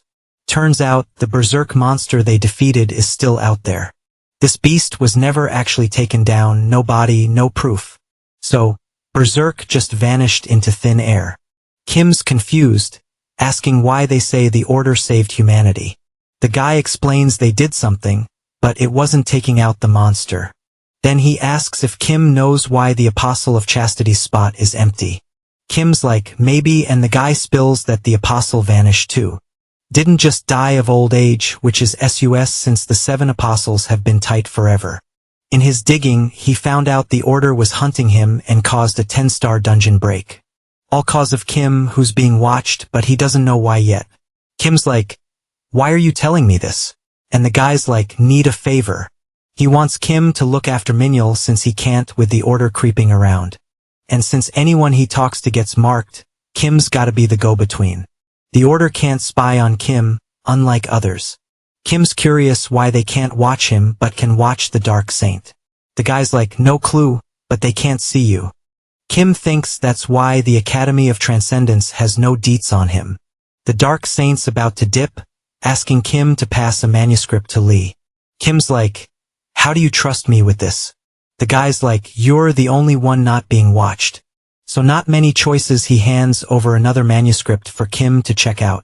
Says it's got some cool skills, but Kim's like, nah, I'm good. He asks if he can ask for something else, and the Dark Saint's like, what? Grinning, Kim's like, ever heard of child support? The Saint's jaw drops and Kim's like, pay up or no deal. Saying if the guy coughs up 3 million, he'll do whatever he wants. The guy's fuming, asking if Kim's lost his mind. Trying to convince him our dude's all, bro, the price is totally fair. Only I can do what the Saint wants. Plus, he's tight with Minhyul, so the guy's gonna believe the manuscripts from his master. No sweat, no clue, it's a fib, which means the dude can help him out whenever he needs. And by helping, he's risking it all, siding with the Dark Saint against the Order of Truth. With no comeback, the guy's like, alright, 3 mil it is. He promises to send the cash soon, as long as the kid doesn't hit him up for that much every month. Kim's all, yo, is that 3 mil tax-free? And the guy's like, your shame level's off the charts, dude. And with a wave, he says the money's coming through the association's name. Before vanishing, he tells the kid to chat with Minhyul, but keep their secret on the down low. Out of nowhere, the convo's star shows up, announcing his grand entrance. Our hero spills the beans, leaving him totally shook. Kim's like, the Dark Saint bounced for urgent stuff but wanted me to give you this. After handing over the manuscript, our dude's off, humming about the cash that's about to hit his account. But Lee's all, WHYD, you give me that. He could have snagged the arts for himself. Thinking hard, the hero's trying to come up with a slick answer without downplaying the book's importance. He's about to speak when the kid in the blue jacket jumps in, saying he's made a choice. Confused, the spear dude's like, what's the decision?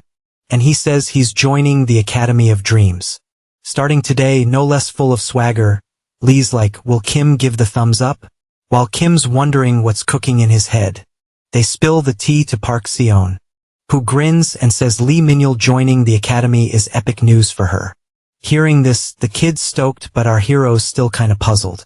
Thinking it over, he figures it's not too shabby cause now he'll train with the Dark Saint's secret book. And whenever he needs to drop something off, he won't have to hunt him down. Which means he can keep hitting the guy up for cash. So, Dear Lee's his golden goose snapping him out of his thoughts. The hunter's like, we can start team comps now. Hearing this, our dude's curious, but when he hears the prizes are lit, a light bulb goes off. Now he's all in for the comps, and this just proves his new buddy's a total golden goose. 3 days fly by and Kim's at a lecture. The instructor's like, hang tight, kid. Let me finish this set. Our dude's chillin', thinking about the dough he scored and watching the guy grind. He recalls how 4 mil vanished in a flash with just a tap. All cause he signed up for the Hercules lecture, who stops and intros himself. The guy's like, if you haven't finished the Chiron lectures, do that first, then come back. To him, a combat warrior's body is key with strength, reflex, and speed. And in this class, he's all about strength. Hercules says the idea that big bods are slow is bogus. Cause strength, speed, and reflex come from muscle power. Kim Seojun's jaw drops watching the guy's muscles grow with barely any effort. The instructor zooms off like magic, reappearing and saying his speed's all leg muscle. After cracking the ground, he says the guy's strength comes from arm muscles and reflexes that beat instincts and thoughts, plus endless endurance, come from muscles all over. So if his student wants faster reflexes and speed, he needs to beef up. Kim gets his daily tasks and is shook to find out he has to do them while lugging over a ton. Frustrated, he's like, "Are these people nuts?" And figures the claim that anyone can lift 500 tons wasn't just a gag. Deciding to hit up the footwork lecture by Jang Sambong, elder of the Widong sect, creator of the Great Sword. Watching, our dude remembers the legend that says the guy ascended and became immortal. The elder kicks off the class, saying he's gonna show how to walk on air. No cap, he says all you need is some inner strength, and hell spill the tea on the technique later. Today's wild task?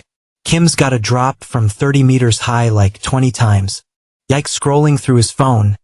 Kim's like, "Can I even pull this off?" Boom, someone bursts in calling his name. It's Suyin, and Kim's totally shook and curious. Hitting pause on the lecture, he offers her a drink and asks what's up. Suyin, Minchul's daughter, says her dad, Kim's old boss, mentioned him. Kim's like, "Last time I saw him was when I signed up for the hunter exam." He asks why she's asking, and she looks all sad. She explains she lost contact with her dad and wonders if Kim knows anything. Kim, all nervous, asks when this went down. Suyin says it was just yesterday. Her dad went to work and poof, vanished. Trying to chill things out, Kim jokes maybe he just got wasted and crashed somewhere. But seeing her stress, he asks if there's more to it. Holding her coffee, Suyin admits she argued with her dad about becoming a pro hunter. Kim's like, "How? You don't have powers?" Surprised, she says she's had powers for a month now. She told her dad she wanted to hit up an academy, not college, and he wasn't thrilled. Wrapping it up, Suyin agrees her dad's probably just drunk somewhere. Seojun gets it, walks her out, and tells her to hit him up if anything happens. They say bye, and Kim's feeling bummed about it all. He heads to the gym and tries calling Manchul, but no answer. Now he's worried, but decides to try again tomorrow. Elsewhere, an Order of Truth dude tells Kalia, the Star of Evils, onto them. She asks about our boy, and the dude says they can't find him yet. Kalia orders the 10-star dungeon break, secret stays locked down. The dude's like, "Got it," and she tells him to keep rolling with the plan. At the Academy of Dreams, Kim's trying to nail the Hercules task with the perfect weight. Lucky he snagged the cabeces even if he's never used it like this. He stuffs a ton of weight plates in the bag and starts working out, struggling hard. Sweating buckets, he hopes he's lifting over a ton. After the first try, he drops everything, thinking he never thought he'd go this hard. Determined, he gets up and vows to go all out. Park Seon shows up, finds him face down, and he's begging for help. The weight's crushing him and she crouches to help, asking what's in the bag. She struggles but finally uses her energy to toss it away, falling back. Kim gets up, saying he thought his hand would break, thanking her. Recovered, Kim asks how tall the building is. She says about 15 meters. Without explaining, he says it's not enough, leaving her puzzled. He explains he needs to jump off the roof. He tells her to wait, and she hears a scream and a thud. Outside, Kim's hyped, saying he can do it. He decides to jump again while Seon thinks he's nuts. She's worried about what the new cadets would think if they saw this madness. Lee Mi-yeol rolls back and asks the hunter what went down with Kim while he was out hunting for a crash pad. Whispering, the girl says she's clueless, but the first time she met the dude, he was acting the same way. Our guy's just chilling, staring at his phone, stressing cause he still can't get through to Manchul, thinking something major must have gone down, and that he's gotta check it out in person. He jumps up and announces he's heading out for a bit. His crew's all shocked, thinking he's about to do something wild, but he's just off to find Manchul. The hunter's all jittery, asking what's up with the dude. Throwing on his coat, Kim says he's not sure yet, but he'll spill the tea once he knows. The guy heads to his old job, leaving everyone shook. As he rolls up, the workers hype him up for his epic performance in the mock hunter exam. Out of nowhere, a debate kicks off, leaving our guy feeling awkward when they ask why he's there. He says he's just dropping by to see his old crew. One dude then says they're doing great, especially after Kim Tae-soo got the boot.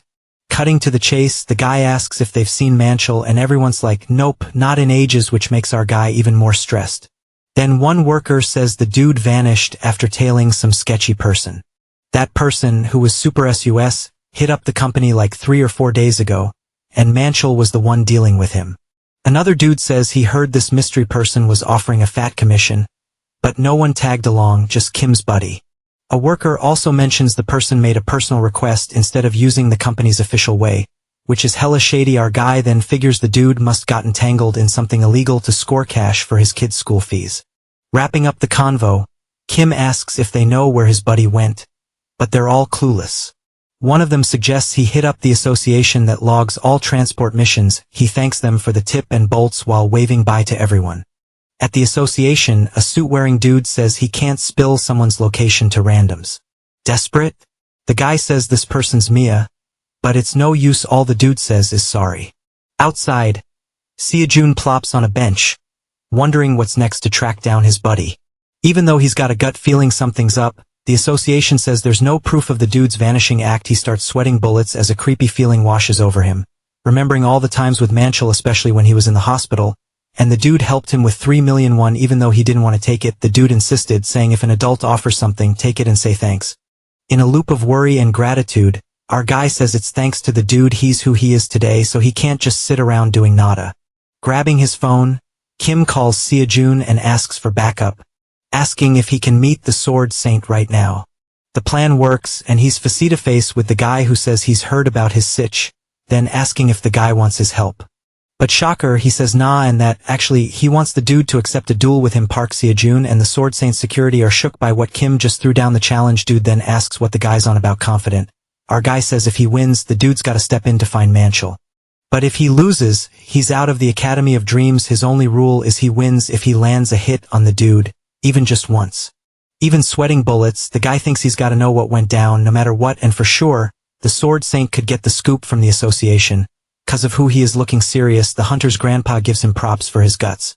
Telling his bodyguard to follow along, his granddaughter freaks out, feeling the duel's really gonna go down. Entering a room, the old dude grabs a sword, but not just any sword. The Blue Dragon sword won by Kim Yu-shin, the Silla Kingdom's general, when he was training in Waryong. Behind the Sword Saint, the bodyguard's worried, cause the dude only grabs that sword for one reason. Alright, buckle up for this epic showdown. So, our dude's all fired up, thinking he's gotta totally crush his opponent, something he hasn't done since the big disaster wrapped up. Curiosity's eating away at the guy in the black suit, so he asks his boss what's the plan with the kid. He's worried that if things go sideways, Park Seo-yoon's gonna be super bummed. The Sword Saint's like, zip it. He's convinced the kid didn't just challenge him for kicks, so he's gonna give him the full show outside. The hunter tells Kim he doesn't have to go through with it.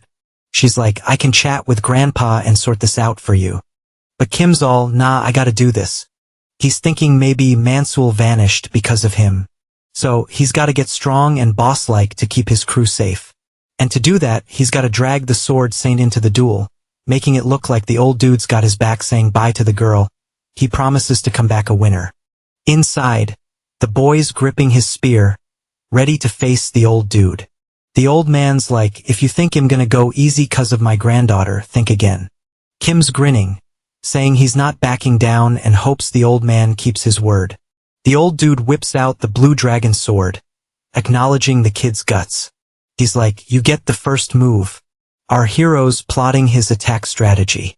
Even if the old guy's the Sword Saint, he's confident he can hang in there for a bit. He steps back, gains speed, and charges at the old man. He's going all out from the jump with his spear. He unleashes blue lightning, but the old man, barely breaking a sweat, blocks it with his sword, all with just one arm like a boss. He looks at the kid and asks if that's all he's got. Then he yeets him back with some serious force. Kim's like, whoa, what did I get myself into? But he's not hesitating, ready to dive back in, cause there's no turning back now. He's dodging sword strikes like a ninja and the battle's on full throttle. Our boy's realizing the old man's not messing around. Every move feels like it could be game over. The old dude's doing his sword dance and Park Seo-yoon's stressing about her buddy. Kim's in full defense mode, while the hero of the Cataclysm, the Sklas legend, is showing off his skills. The fight's heating up, and the Sword Saint's noticing the kid's improved. Way different from when he was just a weak little newbie. Back then, he was just another average student. But now, in this fight, the kid's pushing himself to level up. Kim's gearing up for a big move to win it all, but the old man blocks him again, sending him flying. The Sword Saint's eyeing the kid's spear, thinking it's kinda odd. He figures if it wasn't for that weapon, the fight would have been over ages ago. So he's gotta put in a bit more effort to wrap this up. They're trading blows like crazy. Our boy's giving it his all but can't quite hit the mark. And he ends up getting nicked by the sword. On his knees, he's thinking he got too cocky, thinking he could take down the Sword Saint just 'cause he beat some students. But cadets are cadets, and he should have seen the huge gap between him and the Sword Saint. Worn out, he's bummed he couldn't make the old man go all out. The old man's closing in, ready to strike again, and Kim's gotta think fast to dodge. With a leap and a bound, Kim's still chasing his goal no matter what. The old man's staring him down, asking how he dared to challenge him with just that. Thrown back again, our boy admits the old man's strength is no joke. Who can scare off enemies just by saying his name? And watching him, he realizes he wants to be just like him. His big oopsie was getting way too caught up in the whole transcendent title and totally underestimating the other dude. The fight's still going, no breaks, no chill. Even going full send, our hero realizes he's way outclassed, like in every possible way. The only silver lining? He can finally see where he stands for real, and he decides one day he's gonna outdo the Sword Saint, 'cause now, he's all about leveling up past him. As he goes for a hit, he notices his hands are numb, even with the spear in them. Plus, everything feels off, even his steps. But before he can figure it out, bam, he gets smacked hard. Park Seon yells his name and rushes over. Meanwhile, the crowd's hyping him up for hanging in there so long. Facing him, the Sword Saint hopes hell keep his promise. Then Kim hits the ground, totally wiped out. The old dude looks at him, clearly annoyed, while everyone else is all worried about the kid, who's totally out cold. Scene switch. Manhwa's sprinting with someone on his back. The guy's all sorry, didn't see that distortion coming, would have gone solo. But his buddy's like, chill, rescue's probably on the way. The guy's like, nah, told the association's pres to keep it hush-hush, so getting out of there might be tricky. Manhwa grins, saying he knows a super reckless dude who'd totally make it out. Back to our hero, waking up all dazed. Park Seo-yoon's there, asking if he's okay. Panicked, he asks how long he was out, and she says not long. But she's worried he doesn't have much time to rest up. Before she can mention her grandpa, he walks in. The two just stare, unsure what to do. Then the old guy steps up and hands him a sword. Yep, the blue dragon sword, and he's shook. Everyone's puzzled, even the hunter and the security team. Curious, he asks why, and the old man says he's keeping his word, using the sword as a sign. The association will know what's up, saving him some hassle. So, he needs to hustle and get what he needs on his own, but he better return the sword once he's done at the Hunters Association, which is like the HQ for hunters. Our guy meets Lee Tae-bum, the big boss. He shows off the sword shining like a diamond. The dude's like, why's the blue dragon sword here? While the kid's thinking, whoa, him talking to the pres. Kim introduces himself, saying he popped by unannounced to ask some stuff. He explains that 4 days ago, Sukmanchul vanished after hitting a dungeon on someone. Say so someone had to tell the association, so he wants to know which dungeon and who went with him. Lee Tae-bum's all nervous, wondering why the kid's bringing this up, and he tells Kim they need to check if the blue dragon sword's legit first. Kim's like, would have been easier if you just answered, but the guy's not budging. Kim asks if hell take the blame if things go south. Because of the delay stuck, the pres facepalms. Thinking if it's the Sword Saints, well, he's got no choice. He spills the beans, saying the holy mage took Manhwa to the dungeon to check it out secretly after getting a tip. Our guy recalls the Dark Saint's words about the Order of Truth messing with the 10-star dungeon. Realizing it's all connected, which is super weird, before leaving, he has one more question. He wants to know if he can use the blue dragon sword as a loan guarantee with the association. Leaving, he calls Seok Suyeon, who frantically asks if there's any news from her dad. Kim says nope, but he's got a lead on where he might be. Then he spills that there's some drama with the dungeon he entered on someone's orders. The girl's all stressed out, asking what they should do, and the dude remembers she already lost her mom to a dungeon breach. All to save her kid's life. That's why she became a hunter, to make sure no more loved ones get snatched by monsters trying to chill her out. While she's crying, the main guy promises to bring her dad back after hanging up, He recalls what the association's president mentioned. Realizing that even if the holy mage is old and sick, he's still got mad power, so he's probably trapped. Could be a sneaky trap by the Order of Truth, who's watching and ready to pounce if anyone steps in, so the only way out for them is him, who's flying under the radar and just got some loan cash. Turns out, he decided to sell the sword, and even wrote a memo to make it official. Now, he's planning to hit up the Transcendence shop for gear, cause he needs to be decked out to save the day. Walking into the shop, Kim hits by without a second thought, showing he's been eyeing something for a while. That something is a big golden weapon called Gungnir. With his new toy in hand, he tries to channel his mana through it, then he heads into the dungeon. Blown away by the monster crowd, especially the dryads, which, even though they're 6-star, are tricky to hunt cause they blend in with trees to dodge attacks or getting surrounded. Our guy decides to sense the creatures. Closing his eyes, he places his hand on a tree, mapping out everything in reach. Focusing on one cause he feels a weird, indescribable vibe getting closer. He sees the tree looks totally normal from the outside. But to clear things up, it's better to test it right away, which also lets him test out his new weapon's power. Grabbing the gear, the dude gets ready to attack what seems like a monster with all his might. He throws the Gungnir, aiming right at the trunk, ready to nail it. Turns out his gut was right, and it's a dryad which wakes up and screams like it's on a roller coaster, twisting to dodge the attack. Kim's shocked, didn't know the monster could pull that off. The weapon bounces back, ready to smack the creature with full force. The attack lands, and a hole appears in what looked like just a tree trunk. All this goes down without our hero breaking a sweat, showing off how epic his new weapon is. Our boy's blown away by the spear's performance. The one that took down the first giant, Emer. He thought its power would be meh, since it's just a copy. With his hand out, the guy wonders if he can call it back. The spear starts glowing, but the hero realizes it's taking more mana than he thought. Finally, the weapon floats up and lands right in the young dude's hand, totally wiped out. He figures he can only use the return move once in battle. So, no dodging the limits of a copy. Still, our guy's sure he made the right call by putting up the blue dragon sword as collateral. Cause even if the sword saint goes all "I'm gonna get you," he can still use Gungnir to bounce. Out of nowhere, an enemy jumps Kim, who snaps back with a counterattack. Then he bolts from the scene, wondering where a juice is at. Way off, there's the dude carrying the knocked out holy mage. Behind them, those creepy trees are screaming like banshees. A branch smacks the protagonist's buddy, and he faceplants. Luckily, the old dude wakes up and uses his mojo to shoo the monsters away. Going all out, he tells the guy to scram and says anyway he's not got much time left on the clock.